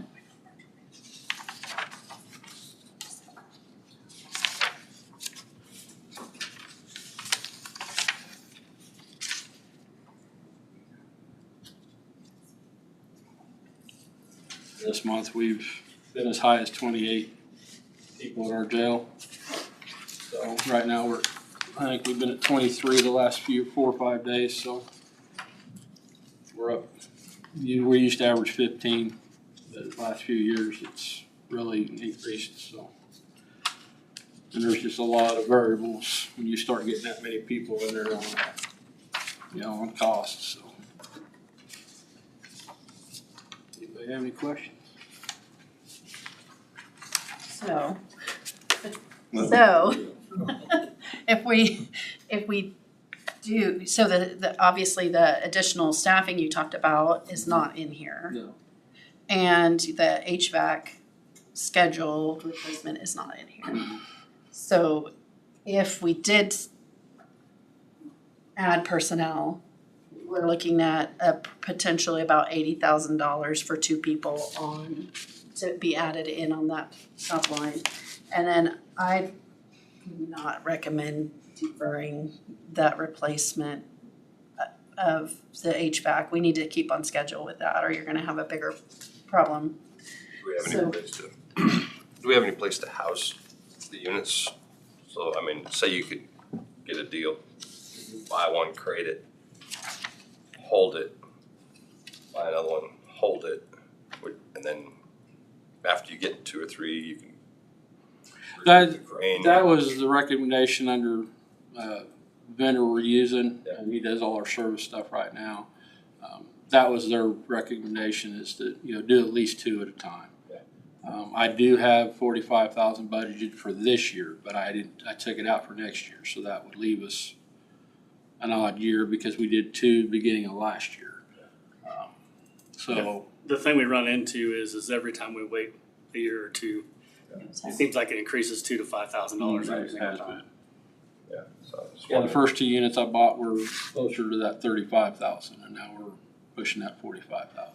So That was what I was getting at, was just if you could buy one this year, you know, that whatever, they ordered the wrong unit or whatever, and get that, lock it in, rather than buying 2, Right. buy one, hold it for a year, get the next one. Mhm. Or hold it for 6 months, get the Right. next one. and I'll talk to them about that, and I don't think they would have an issue with that. The other thing we run into is they've got to be craned to the top. Mhm. So I've it's set, usually, I've it's set quite a usually, few of them. yeah, it's usually cheaper to do 2 at one time with the crane while you got the crane here. If you did add that 45 back into the budget, you're looking at a potential overall budget of about 750,000 rather than the 615 here. So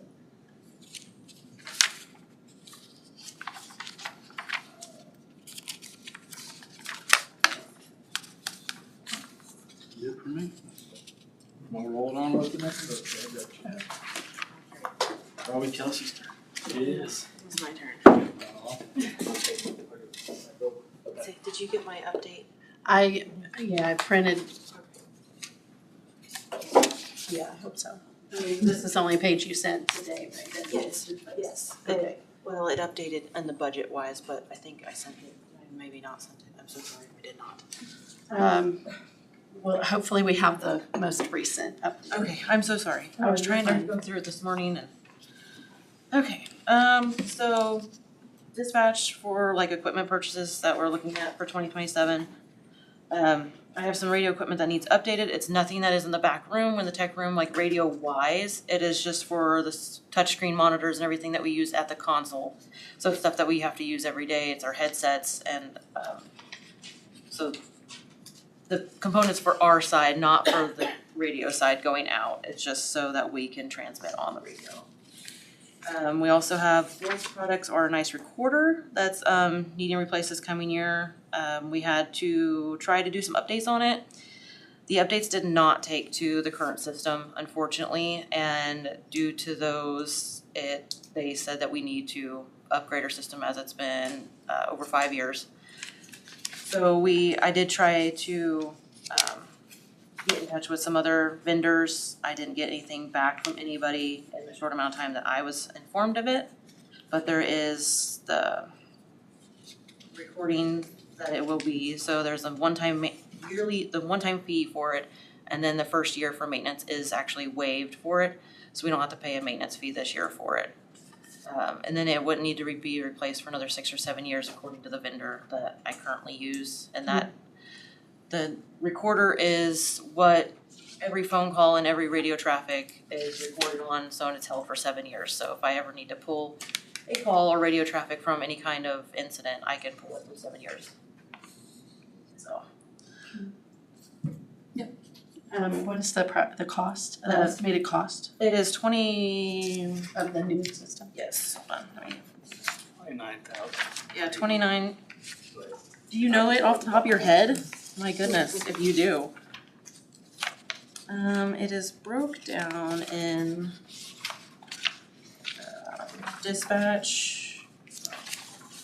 The Marion County Dispatch Plan, it's on the second page, or third page, it's budget breakdown. It is $29,898, which is the one-time replacement fee for 6 or 7 years, and then the maintenance fee is free actually within that. On that breakdown. So then every year after that, we'll just pay a yearly maintenance fee that I currently pay right now. Okay, thank you. Anticipated personnel, I hope to hire another part-time employee or a full-time. If someone moves down, I actually currently have options for both. So we are almost fully staffed with full-time and part-time right now in dispatch, so that's exciting. And number 3, using funds budgeted for this year, planning on budgeting for updating some of the rest of the radio equipment between this year and next to help offset costs. I had budgeted some for the computers from last year, but we ended up having to do them last year, unfortunately. So this year I actually have some money that I encumbered for capital outlay that I'm going to use to do the second part of our radio equipment update, which is our, not the equipment part, but it's the technical side on the backside, that it's the program that runs the radio system. And it's updating from one to another, and that's approximately $4,500 just to do that part, and it will move with the new other monitor and everything else that we're having replaced. And then we're looking into getting a new CAD system for our department, something that's more user-friendly, has technicians that will answer phone and emails when issues arise, and something that is more compatible with Active 911. I do have 3 demos coming up actually within the next month of some CAD systems. And so once we go through those demos, we'll be making a small group made up of dispatchers, officers, jail, fire, EMS, and to get an idea of what best for everybody in the long run, something that is more user-friendly for everybody, not just one person. I did add in the console cleaning for 2027 to help reduce the dust and allergens in dispatch. It'll be cleaner environment for everyone to come in and move. As they come in and move all the equipment, they use HEPA vacuums and computer-safe cleaners. So that'll just help allergens in everyone, as we've had actually quite a few allergens this year and people sick, so this will help clean up everything and all the dust. Again, the new recorder system will be able to use all the recording features in our phone and radio system, such as location and addressing of calls, along with any text to 911 calls that we receive. It records them all. And again, the system houses all the calls and radio traffic in and out of the sheriff's office. It's vital for officers and public court cases. We retrain our recordings for 7 years, and so they are searched and reviewed. Again, I did put feelers out for another quote. I hadn't heard anything back from the other recorder system that a lot of other agencies use. So as you see on county dispatch, we have contractual services at $83,000. It is broke down on the second and third pages. I did not update this one. I did. Okay, sorry.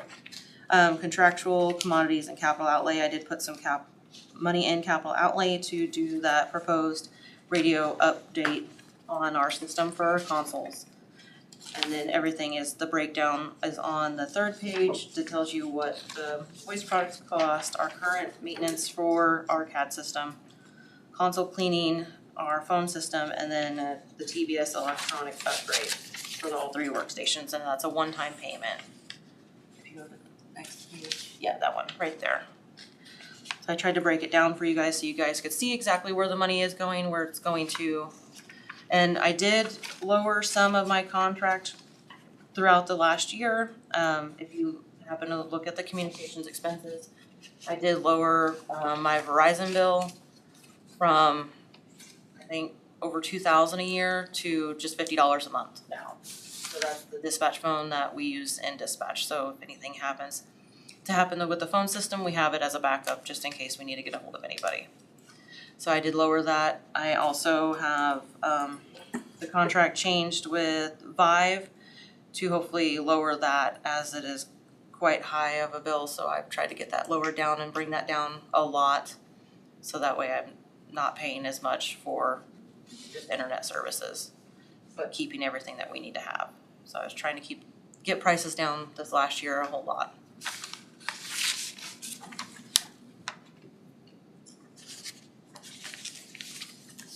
Any questions on that part?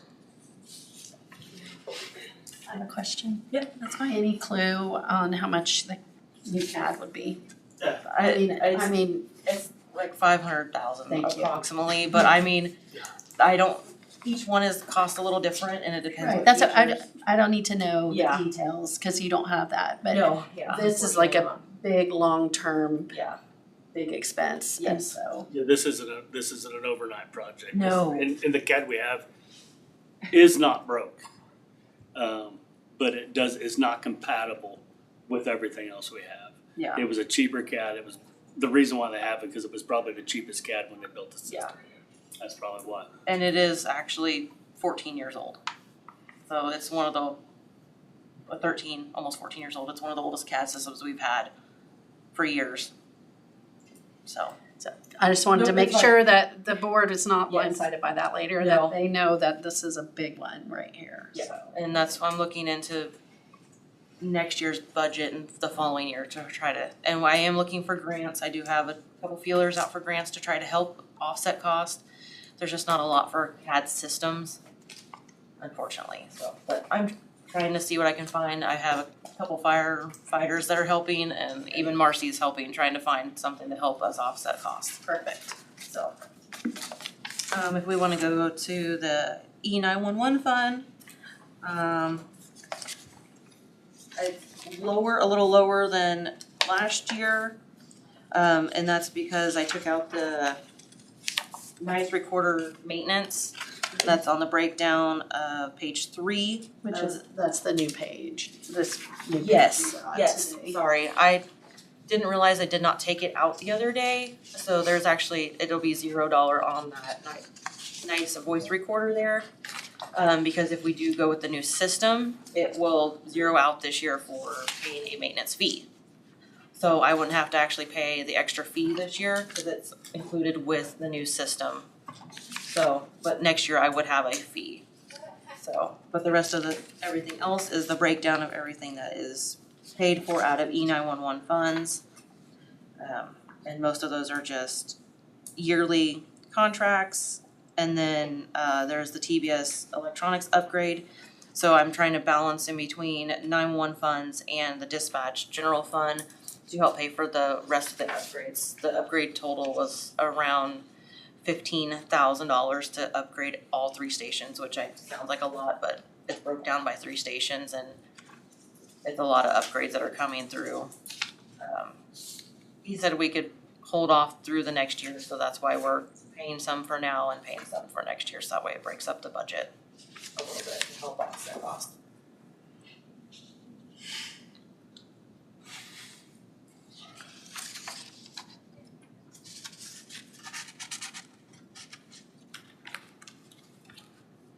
Is there any questions about anything? I can go over anything expenses wise. I can break it down a little bit more if you'd like.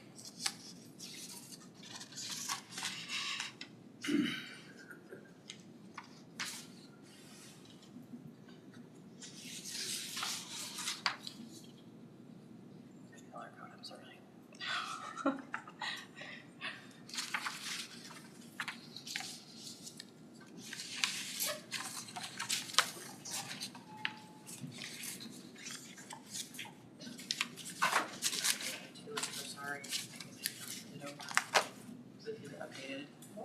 Yeah, it'd be down to 83 on the E911 fund.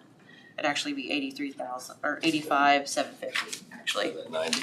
Yeah, instead of 90, yeah, it drops down dramatically for not having to pay that yearly fee this year. So that would be quite a bit, honestly. I did not send that one over, I'm so sorry.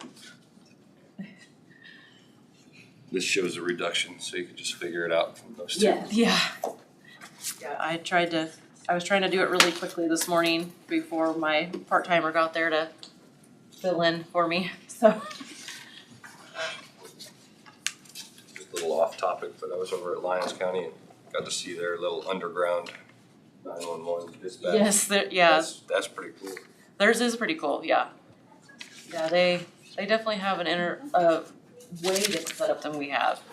So, but they definitely have a lot more than we have on call wise and personnel, so. Terry was a cop, he was EMS, he was. Oh, yeah. So his commissioner budget spending is that direction. Yeah. No, if you guys have any questions, if you think, like, see something or whatnot and you think of a question later, you can just reach me by email, so. If anybody has anything. Thank you. Thank you.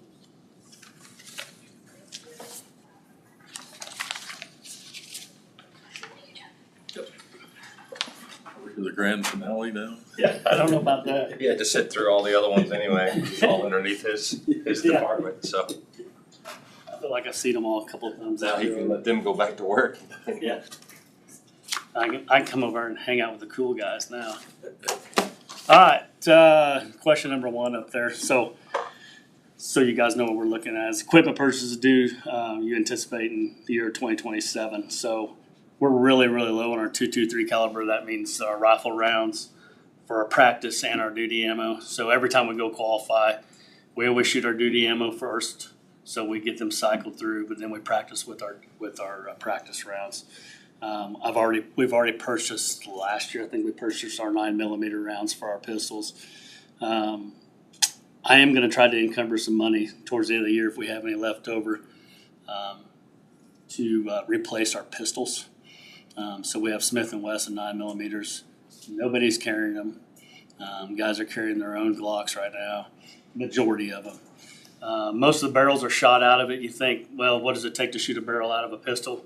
About 25,000 to 30,000 rounds.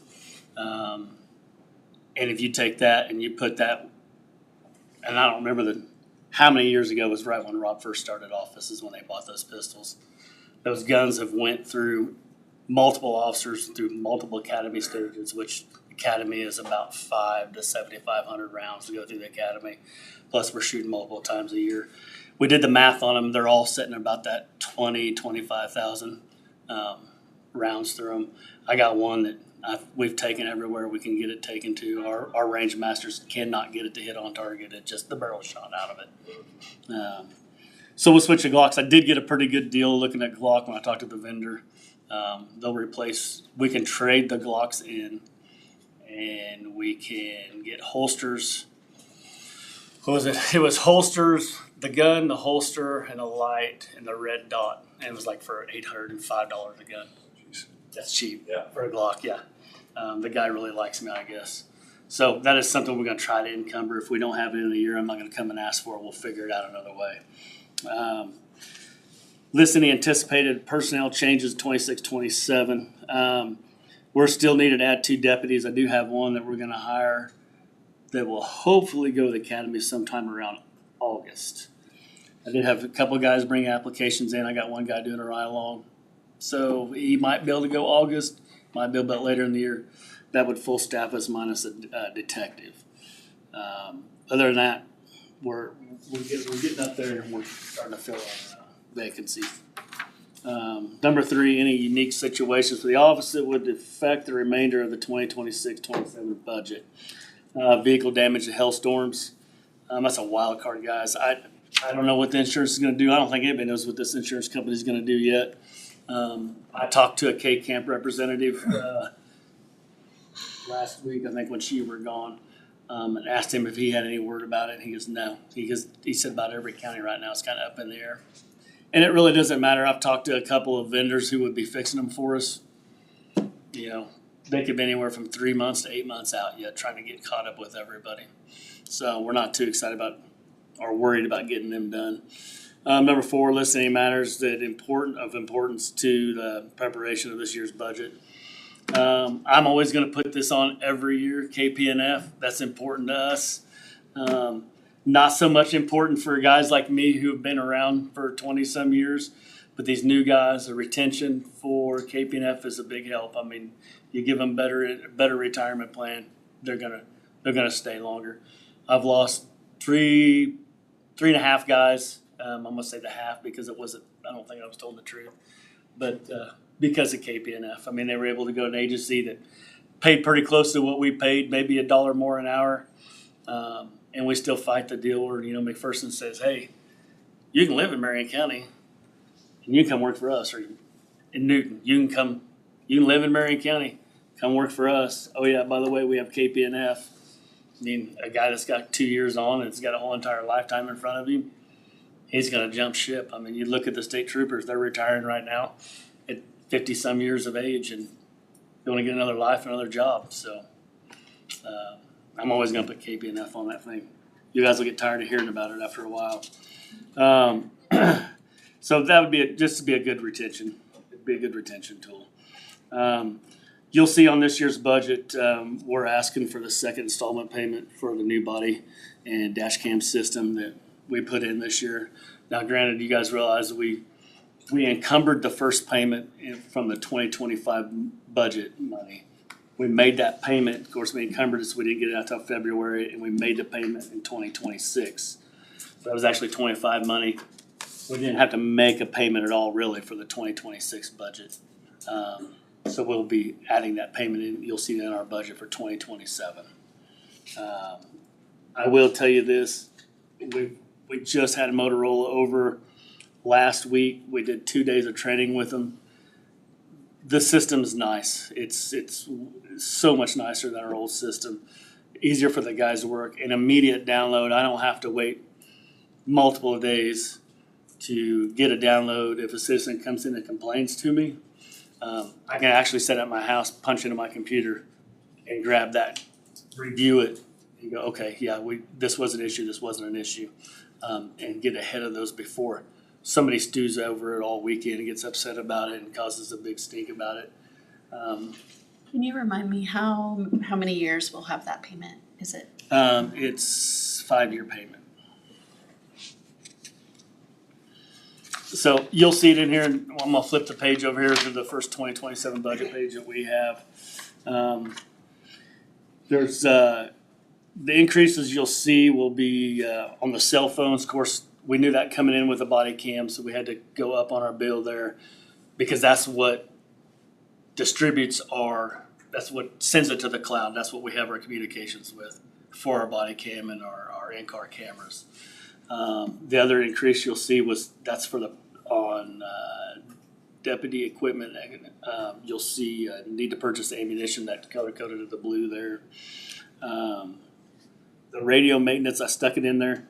We don't have to have it, but I've been listening to you guys, and you say you try to get ahead of the game, That 7,500 is to purchase little better upgraded radios than we have, so that way when the next system comes out and they say, oh, by the way, you're gonna need $300,000 for a federal mandate that you don't have the money for, and we're not gonna give you the money for it.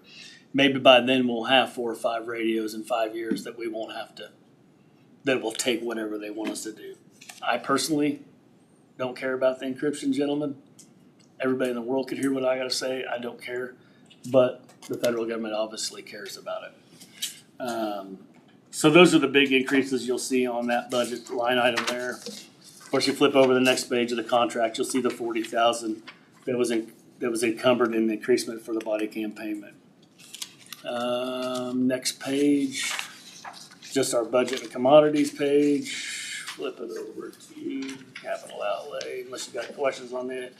What I'm trying to get to.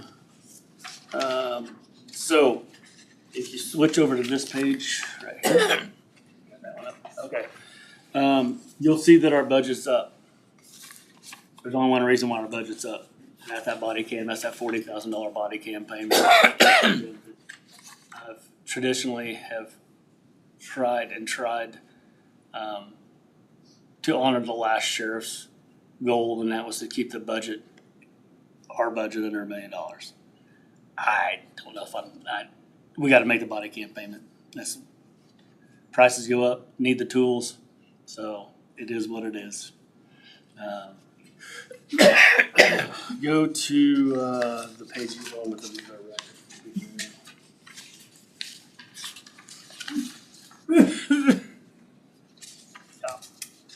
if you look at this, is just I wanted to give you guys a shot at what the civil process looked like here.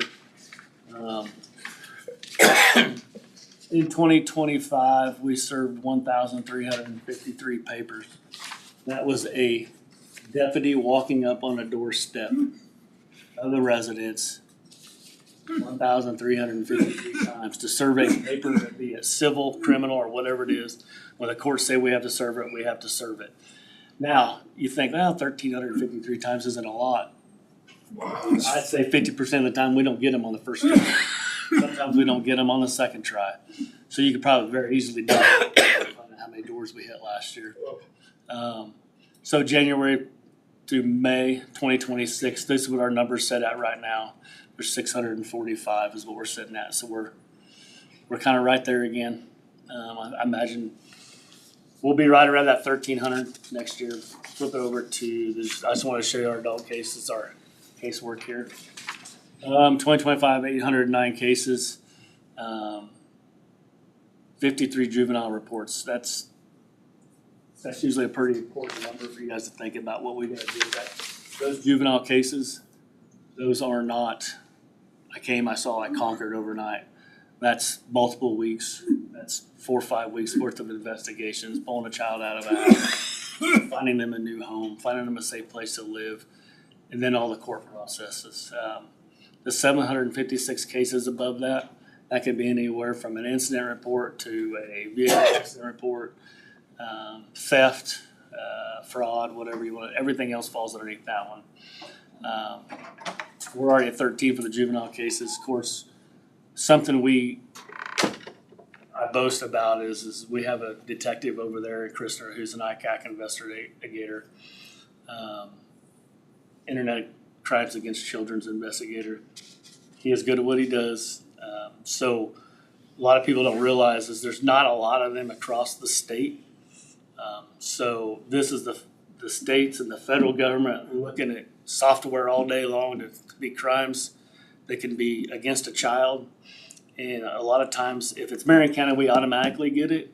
But sometimes if it's a surrounding county that doesn't have an ICAC investigator, they give it to him and he's got to find another detective with him to locate and do the research on it and do the investigation.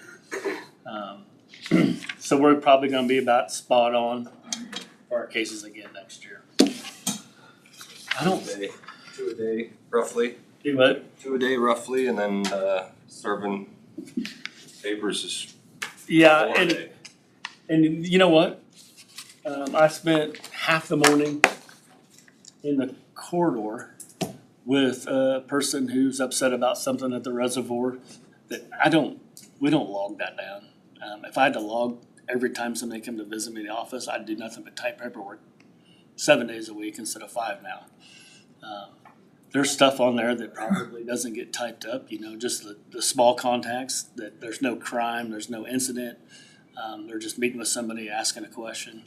Yeah, there's quite a bit there. The one thing I did forget to tell you is I held it out on purposely. We have no body cam and in-car camera for the reservoir patrol. I did not put it on your guys' stuff that we were paying for as a group. We quoted that the other day. That's coming out of our lake contract. I figured if the lake's gonna pay us or we have a contract, they can pay for their own body cam and their own in-car camera. What is crazy, that's one system, and that's roughly right at $23,000 for one setup. So that's why, you can see why the expense was so much for 10 other additional cars. So. One thing I would like to interject is that last year we were able to purchase vests. Everybody got new bulletproof vests because they were old and expired. And we were able to purchase new tasers for everyone, and those did not come out of the budget. We were able to use our asset forfeiture account, conceal and carry, offender registration. And so the sheriff's doing a really good job of hitting those other accounts that are not taxed. They're not taxpayer funds. I mean, technically, in the long run, when I look at it, I'm like, yeah, well, is the Lake Patrol taxpayer money? Actually, it's federal government money. It's the taxpayer. And we were also able to purchase the K9. Yes, we purchased the K9 too. And tell you what, guys, dogs are expensive. Time you get done training everybody, they can be anywhere from $15,000, I think, to $27,000. And then you have to upfit your new vehicle. Yeah, upfitting the new vehicle. But our dog, it's a good dog.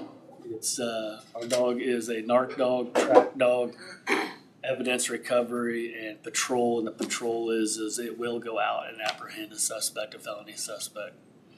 So it is a bite dog. I'll just say it out loud. Don't run. Do what? Don't run. Don't want to get bit, don't run. I've seen it work. I'm not.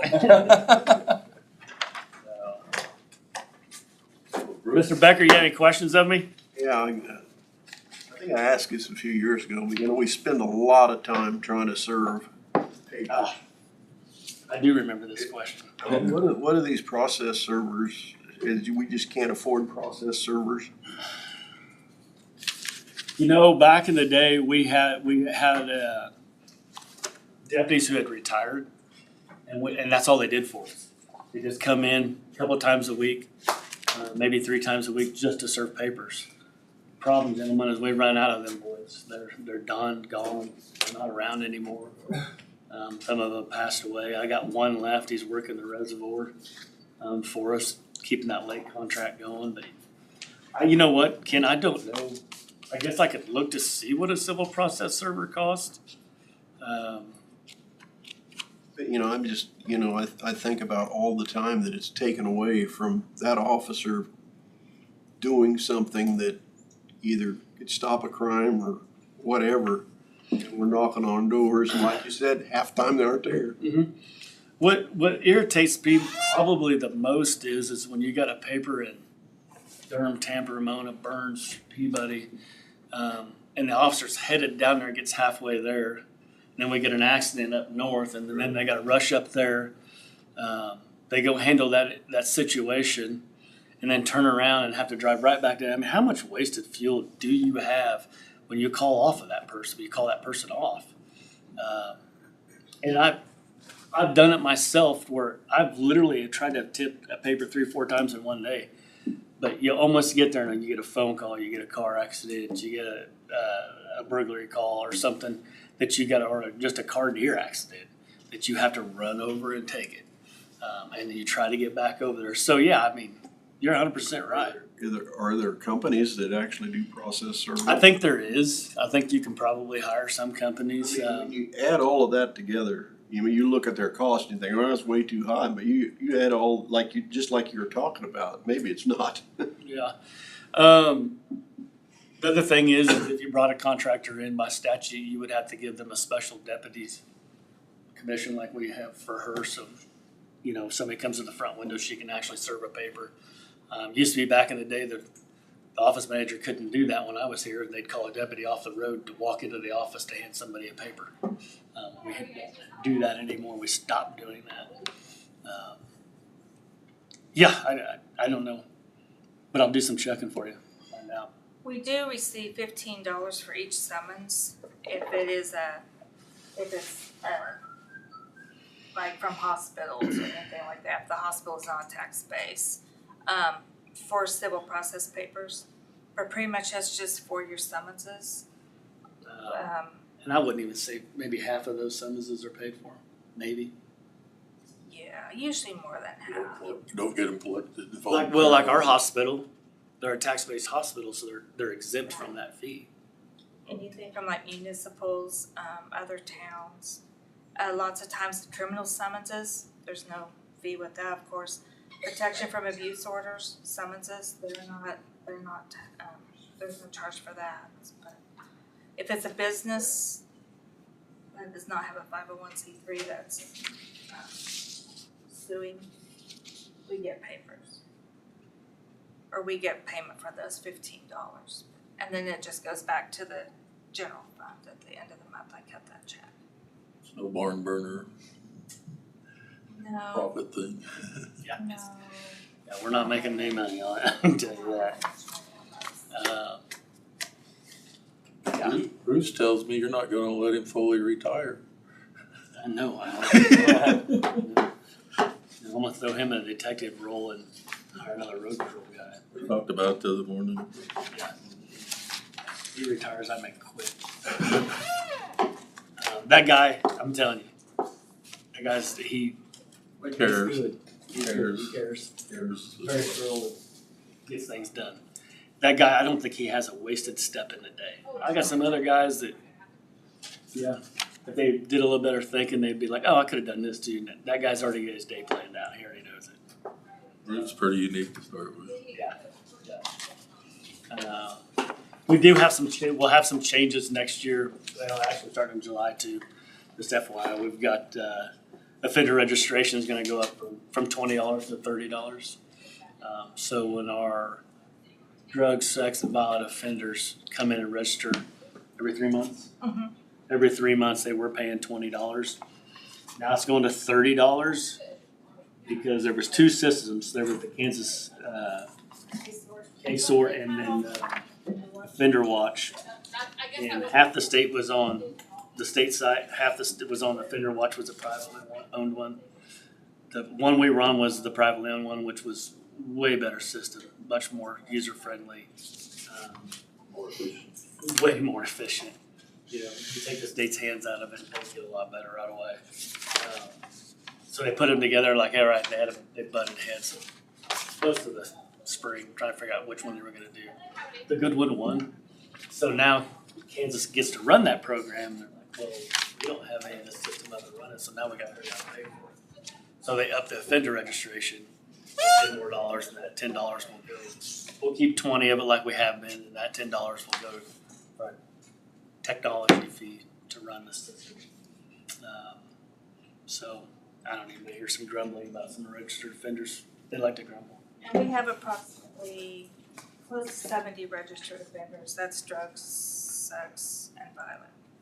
Just a little information where that's going. When I started here in 2009, I think I had like 20s, How many do you have now? almost 70. Put a big mark on their head. New generation.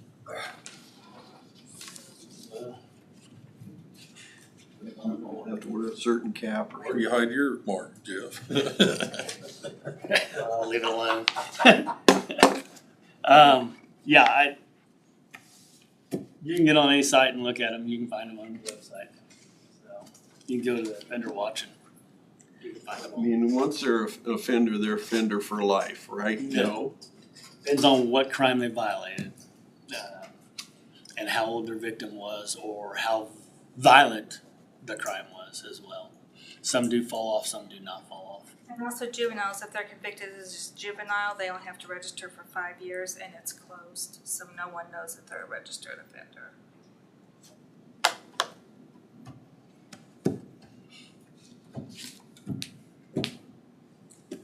Anybody else got any questions? Keep up the fight. Going twice. Sold, gentlemen. I'm out. Thanks, Jeff. Hey, thanks, guys. I appreciate your ladies. Thanks for keeping these gentlemen We have in order.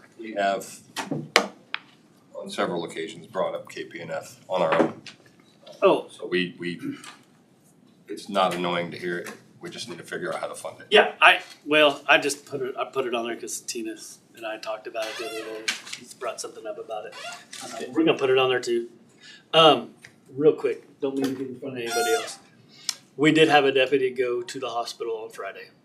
Should we maybe go in executive? No, we're fine. I'm not gonna give any names. Okay, I'm not gonna give any names. We had a deputy go into the hospital on Friday. He was the deputy that responded. Two things. If you get a complaint about somebody driving fast on Friday, I don't care. He drove fast as he needed to get to the project he was getting to. And that was two people trapped in a house fire with no way out.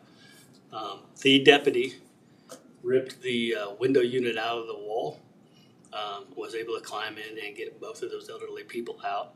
He did suffer a little bit of CO2 too much CO2 in his blood. They kept him overnight. They released him on Saturday morning. He's doing fine. We let him have a couple of days off, but just wanted to give you guys a heads up in case you heard a rumor mill about it. I'll get you that paperwork soon as I get back. Some ways we've got a hero on the staff. Yes, sir. I just looked at process servers online. Mhm. $150 for 3 attempts. No kidding. Times 1,353, that's $200,000. So I think you may be able to find somebody cheap, but that's just the one I pulled up, so Okay. the process servers. Where was that out of? It was a nationwide. Nationwide deal. You'd be better off to create a position and just pay that person to do nothing but that. I'll wait for a couple of us to retire. We'll come back and give you a hand. Just so you. Retired after dinner? You what? You're not retired after dinner? I'm getting out of here before you guys get me in trouble.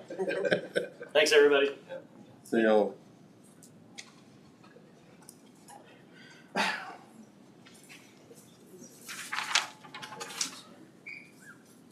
Josh, I don't know if he's coming. Greg's taking. Josh has already been here once. This is more for, Clerical. yeah, it's more for a discussion for the board and for us to determine what what you want the solid waste assessment fees to be, because that resolution does need to be passed today. So. In your packet, again, you had the information from the clerk. I did not take that out this time. We just kept it in there. Josh did put some additional information in there. He had a couple of rim crushers in there, Mike.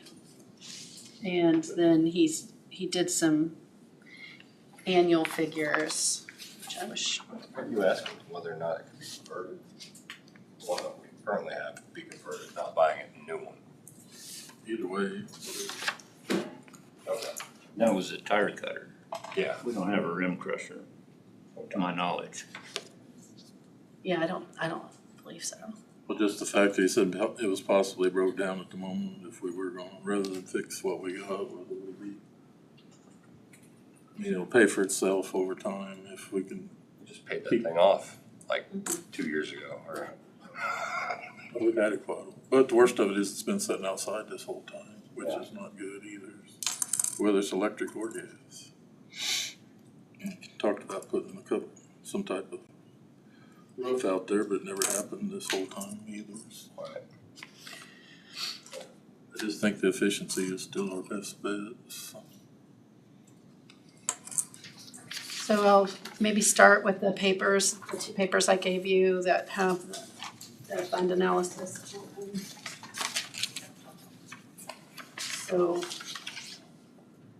the financial statement year-to-date for transfer station with the 2025 actuals, 2026 year-to-date, and the budget shown. On this particular fund, we did start off the year $109,756 ahead of what cash-wise of where we thought we would, where we had initially budgeted. So we could potentially add that in as budget authority when we republish the budget for the transfer station. This just basically shows our year-to-date. So the second little page that I did that has a little highlight on it.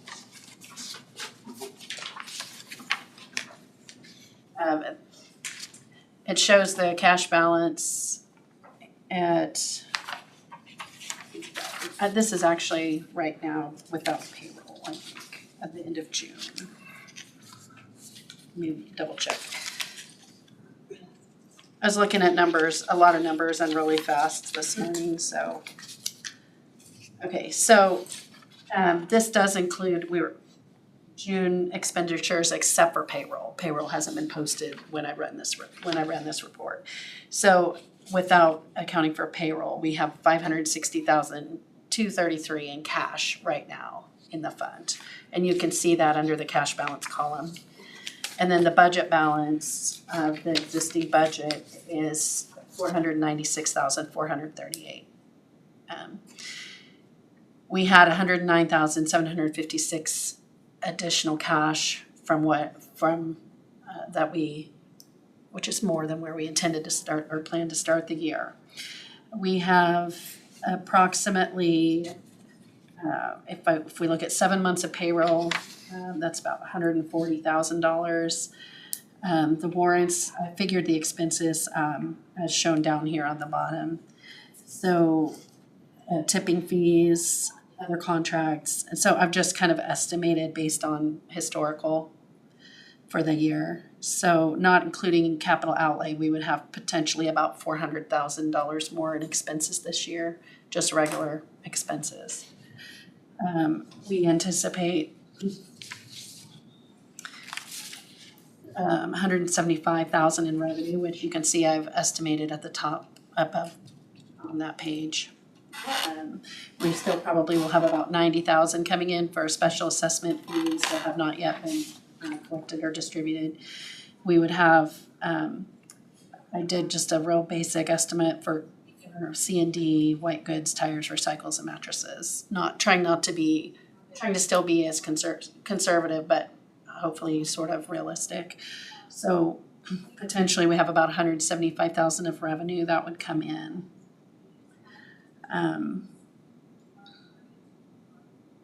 And so not including spending on capital outlay, we would potentially have 66,000 of budget available to fund the capital outlay needs for this year. If we did spend that, of course, that would reduce that cash as well.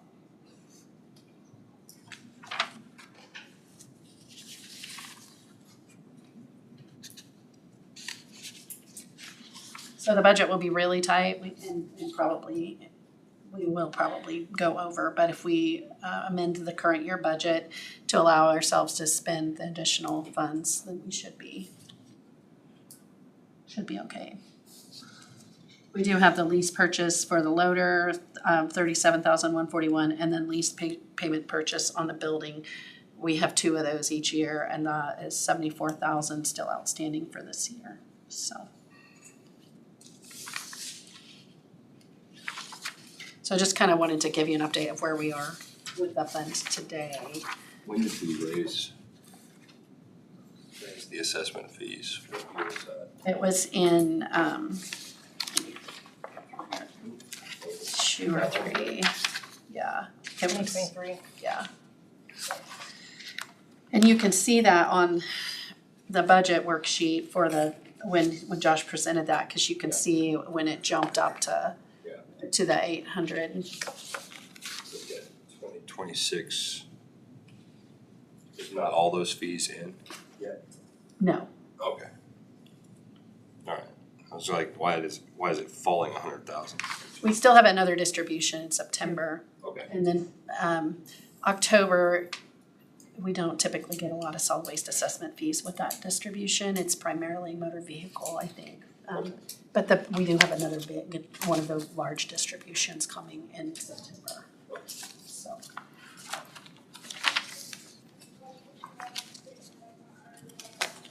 And then I asked Josh to provide some annualized figures and some historical figures for the amount of tons we've actually been hauling, including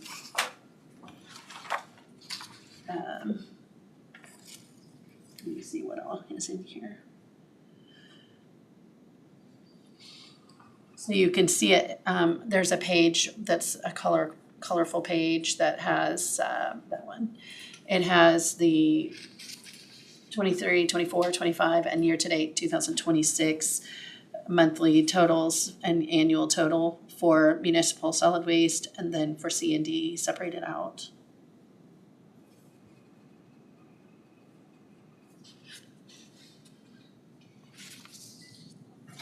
And then there is the single page in the packet that's just that shows based on the 8,022 tons that we did last year, or that we hauled last year. It shows the change in the tipping fee. So if we look at the increased tipping fee, he has an estimate of what it would be with the increase for the he's got annual totals, I think, on that. Per ton.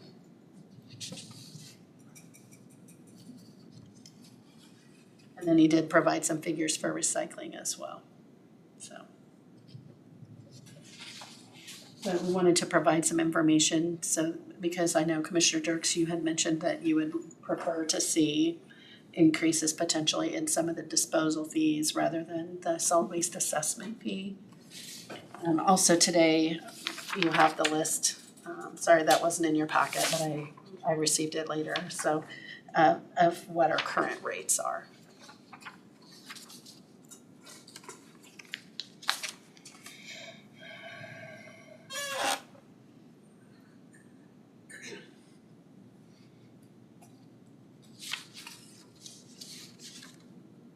I'd also prefer to go up on the fees rather than on the assessment, because the assessment is basically just tax. But if we go up on fees, we're gonna have to go up a lot.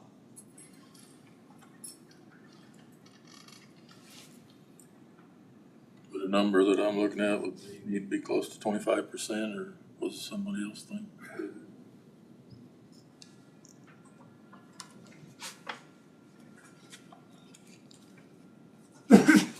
I did not do any scenarios because I wasn't really sure where you wanted to focus.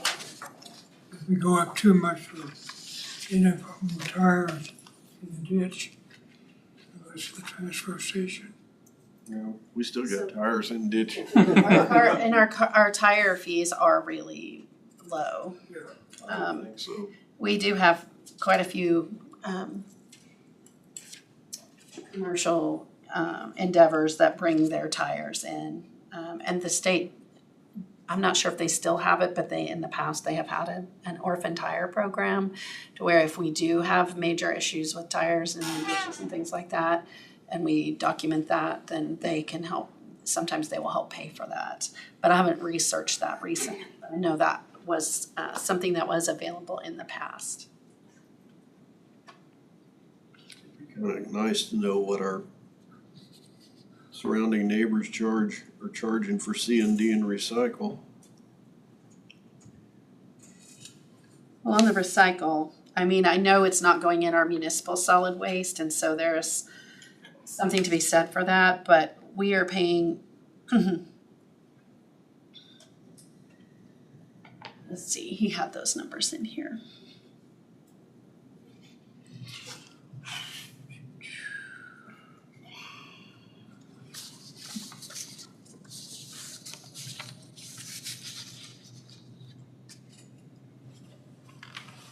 We're charging $82 a ton, we're paying $90 a ton.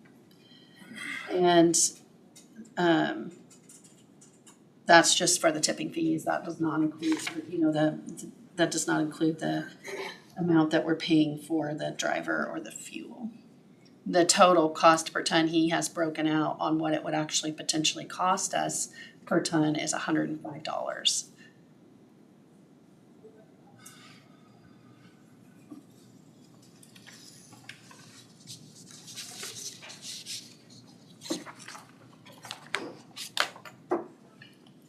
So there's that.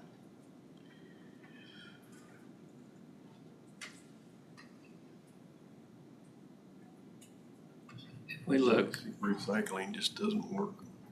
Well, We've had that breakdown before, and that recycling actually costs us less than trash. I mean, we've had that broke out before, and that's a dead issue. Actually, we are getting offset from it. Where we wouldn't if it was trash. So we would actually, all those dollars would increase by whatever the trash cost is. That's how the recycling is actually cheaper than trash, because the cities are offsetting those tons.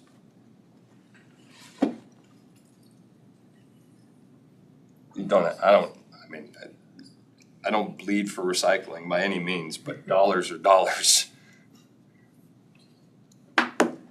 So if we look at the big picture, we look back at 2025, the household to the solid waste, 6,442 tons. Round that up to $6,500 a ton.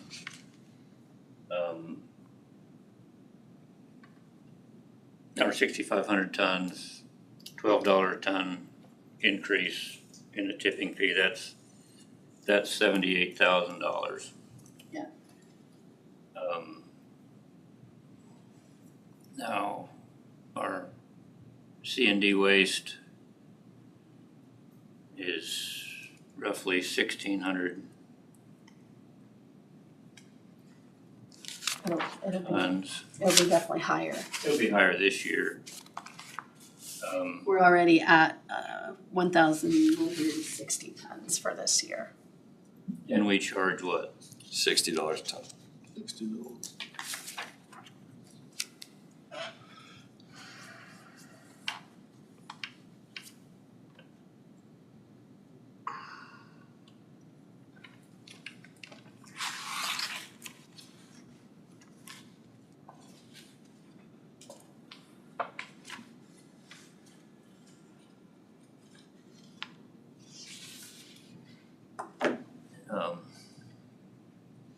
I mean, if we can,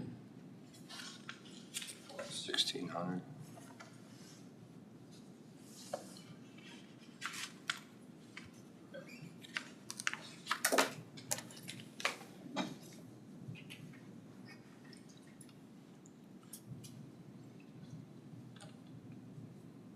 And that's just on a normal year. If you bump it by 40, that'd bring in an extra 64,000. Or just when you come here, and then we'd have less travel time and less transport That's costs. all, yeah. I mean, one way or the other, it would work out. save a truck.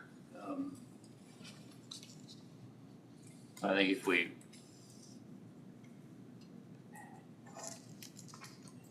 increase the, I mean, if I go to Dodge and they take my tires, they charge me $5 a tire to keep them. Right. They can come here and drop them off and get charged $3 a tire. Right. They're making money off I'm me making $2 for for hauling them over here. To your point, Mike, there's other options for recycling tires. We shouldn't be, we shouldn't have commercial people bringing tires to the transfer station. That's my point. We should be matching what everybody else's. Yeah. We should, if you go shoot the moon, you'll wind up with them in the ditches. So, there's a balance. Yeah. No, I'm But just then saying, there's a mattress, I guess, it's been mowed over 4 or 5 times, so. I think they got it picked up now. There's still a couple more. There's one right around the corner from my house. It's still sitting there on it, but it's just a dirt road, so.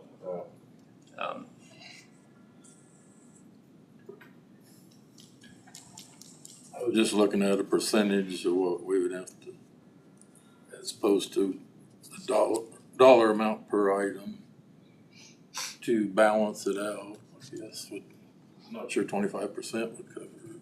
No. Looking at, you're Closer to 50. running there's an intake revenue of 800,000 and you're sitting there with a $400,000 deficit. I mean, you're at a third. 33%. What's interesting is, one thing that's kind of interesting is that in 2025, we actually did take in more than we spent at the transfer station. That doesn't always happen. So if it wasn't for the increase, we might be stabilizing a little bit over there.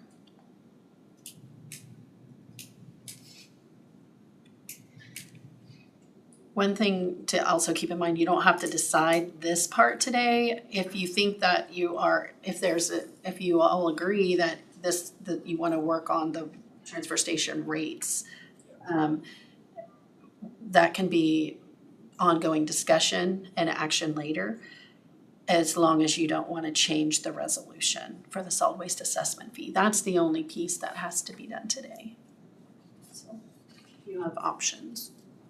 Well, I don't know that if we change all these things, if you'll come up with the entire deficit. And that's not the only area that the budget, was requested to raise either. There are other increases potentially because of rising costs and so.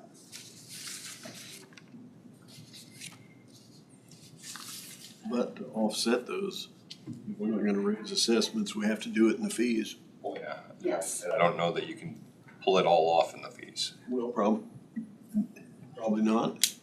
Just depends on how much you're willing to go up on them. Yeah. And if we go up too far, some of those fees will go somewhere else, I suppose. There's a couple of years ago, somebody Cause it could be coming picked up tires at $5 a piece and cleaned up. So there is a market out there.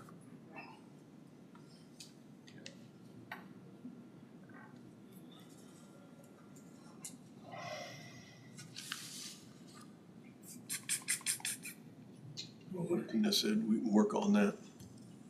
The only thing is, we need to decide on the assessment fees. I go ahead and make a motion that we leave assessment fees as they are for the 2027 budget. So I'll second it. All those in favor? Aye. Aye. Okay, so then we need a motion to adopt the resolution. 2026-23.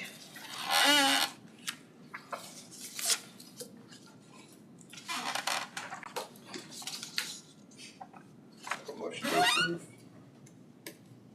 2026-23. Second. All those in favor? Aye. Aye.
Thank you.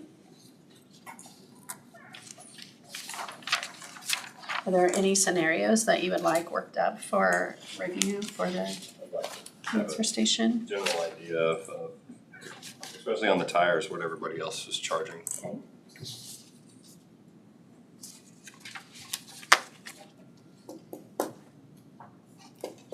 Any other kind of, Special waste is another odd thing, right? I mean, that's like hauling away different materials that, What about C&D? well, C&D, obviously. I think we discussed that one.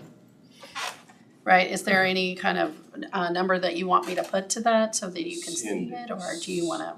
C&D, I think is 60.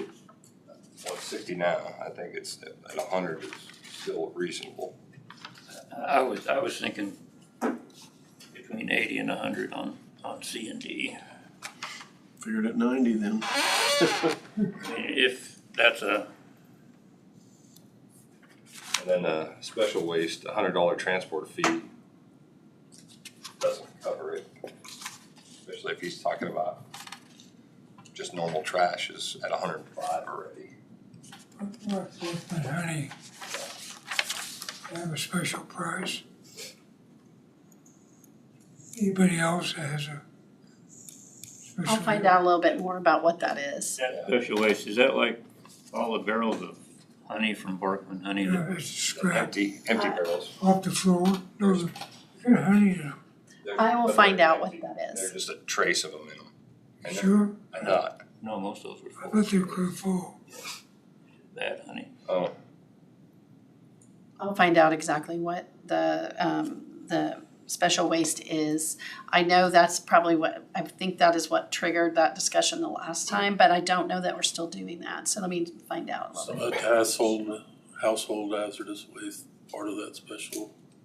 That's a different fund. Household hazardous waste is in, solid waste fund, which is a separate fund. the mattress box spring. That was a new one that was sprung on us a couple of years ago. They make a shredder. I'm We wondering, are actually doing really well on that line item, so I don't know that we need to do anything different. I was just wondering if we at least what would one of those shredders cost? Then you would be retaining. I know you got a capital expense out, but if you're doing well on that line item and you continue to take them, you still continue to charge a fee, but you can shred it, throw it in, and it goes in a regular dumping disposal.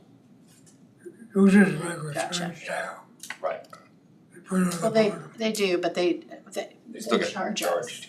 Those are just, But if you shred them, then they wouldn't charge It you. wouldn't be a chargeable item. Then you would have you'd have to pay for your equipment expense, time, but you, like the tires, they wind up going away, and what you're doing is you're paying a fee to handle them and get them into the trash. Right. Where was that at? bottom.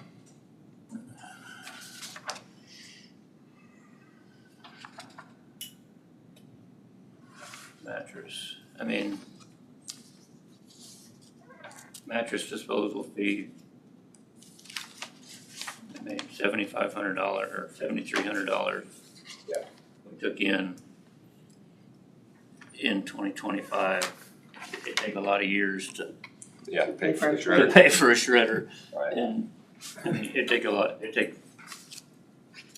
long time to make that economical, in my opinion. I'd say we keep it, maybe we bump that up to, I thought it was $20 that they were charging us. Well, then, they pulled in 7,500, how much does expend? I'll get that for Okay. you. It was my understanding we're taking in more than we're paying out on those. Right now, so.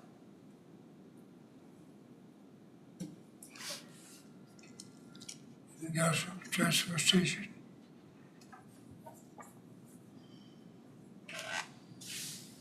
Gonna talk about Mike's tire cutter. It's in there. So that is the That's a rim crusher. that's just a rim crusher. He didn't get the information back yet on the tire machines. He was still gathering that. Bring it up whenever he's got it all.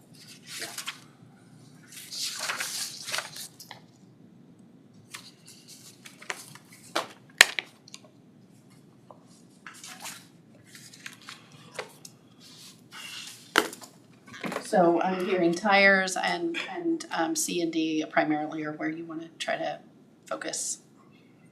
So I can try to bring some numbers back for you. And special waste, we'll find out about that. What? Good place to start anyhow. Okay.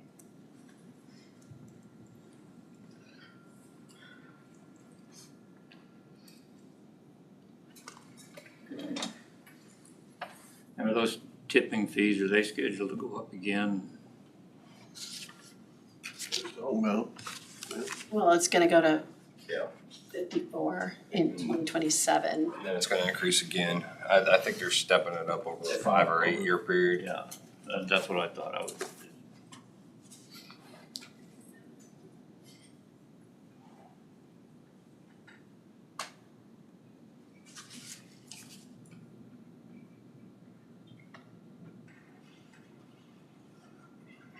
Anything else? I'll do the comprehensive plan. Moving course. Do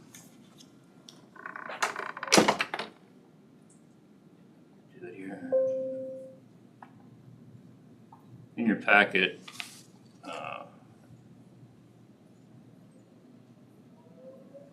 I had some very competent people put together a list of questions.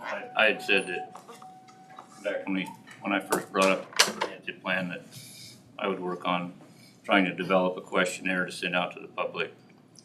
And I had some very competent people work on this and have a set of 32 questions in the packet. I don't know if anybody's had a chance to look at that. What I would like this commission to do is come to a consensus that we send this list of questions to planning and zoning for their July meeting to review these and let them use this as a starting point for a survey to send out to the public.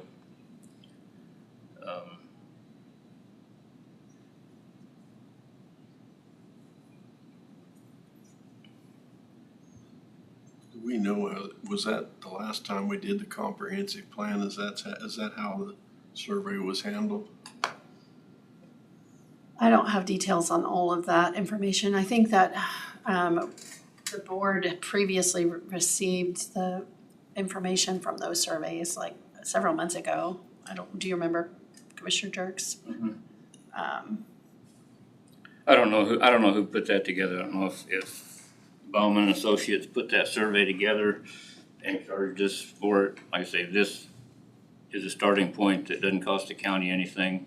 It gives the planning and zoning board something to look at, to review, modify, tweak, and come up with a survey that we can submit to the public to get their input for the comprehensive plan. And that's what was done before. I don't know. I mean, there was a survey put out. Yeah, and then probably some meetings and People had an opportunity to respond to that survey. Like I say, I'm not saying this is what we send out. I'm saying this is what we send our planning and zoning commission and let them tweak it and let them make the decision. That's what we have a planning and zoning commission for. Have they done anything? What's that? Well, Have they worked on a survey on the zoning? It's, in the past, I think they've. I mean, they're working on a comprehensive plan now. Yes, Have they done a survey? that's what this is. They I haven't. think Dave is just asking if the Committee. if the commission the other commission has worked on it yet. They haven't worked on it yet. What I'm saying is I'm providing this as a starting point for them to look at, so they don't have to start from ground zero, and we don't have to pay Russ Evie $6,000 to come up with this 32 question survey. This is a starting point for them that doesn't cost the county anything to start with. Since it's, I had a few things that I would break out, but I mean, as long as it's just a base point for them to work out, then I don't need to. Because in my mind, I saw the wind and solar, and I'd rather see that separated. But if this is just a base point for them to make a survey off of, then I'll let it be. And if somebody wants to tweak this, well, I'm fine with that. You're just setting up a roadmap. I'm setting up a roadmap. Let them do it then. Yeah, and you can talk to your commission, your planning and zoning board members, commission members, and say, this is what I'd like to see. But this is just, again, this is just a starting point for them to look at and for them to tweak and bring something back to us for what they want to send out. Because I'm assuming that we would have a chance to review what they actually come up with when they get done. But again, this is just a starting point. I would very much like to see that go to them, but just for extra context, this other part of this memo, since it's already been done, just throw that in there. So it's basically laying it out as far as, and they can trash it, they can read it, they can whatever they want, if they're going to use that as the base plan and then just. Where did you get that? I don't have that. So it'd be in your third packet, all the way at the bottom. So how are we getting this out to the public? We are. We're not at that point yet. All this is a discussion about sending some basic questions the commission wants addressed in the comprehensive planning process to the planning commission. And then they can They'll initiate, they'll do the work to tweak it, taking into consideration this and anything else that you want to provide, and then it would come back here before they would send the surveys out. And we don't know yet how the surveys will go out. Might be in a variety of ways, yeah. In there, on the part 2 of that, the informational, where it has housing, I mean, it's just, there's some things in there that if they're gonna do a survey, they might as well get those extra things added in there too. Transportation, natural resources, community facilities, growth areas, economic development. I think this has economic development in it too. It's, I don't know, I just saw that and combined with what he already did, it actually is a valuable little bit of AI data thrown together real fast.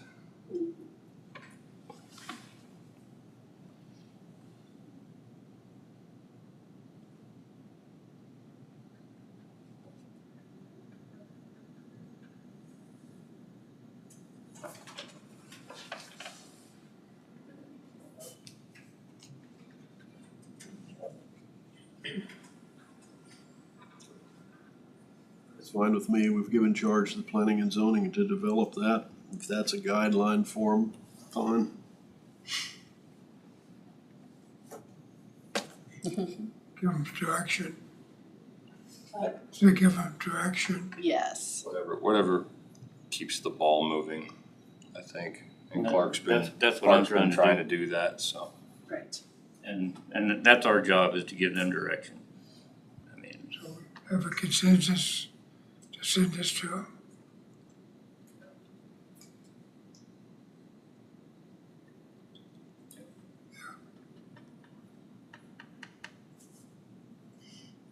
With the understanding it's just a guideline, it's Just not set in guideline. stone. Yeah, this is. yeah. Right. Jordy, you have something too, you said? Just there's, in the third packet, it basically has a few things that, it's just extra information for Send them planning and both, zoning. send them both in. Yeah, just so, it's a provided already, it's there, I mean, they can choose to read it, they can choose to throw it away. I mean, it's just supplemental information.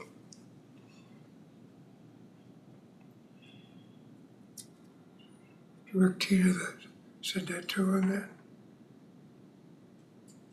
then. I'll send the questionnaire that Clark had. If you want the supplemental information, I can send that too. Yeah, It doesn't matter to me at all. That's fine. I will do that. Send it to Sharon to distribute to them.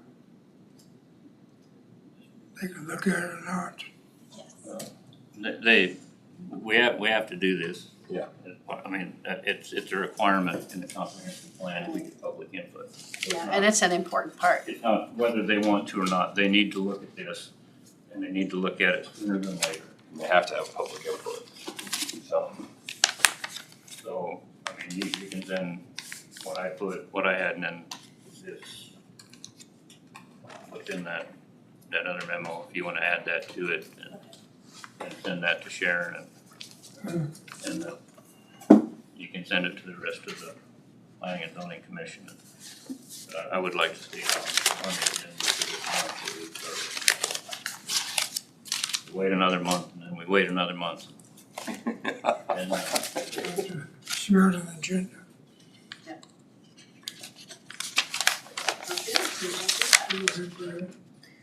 No. Mike, you want an executive session? Anything else? No, I think Mike said if he went into any more detail, he would need an executive session. He knew where to draw his boundary. Yeah.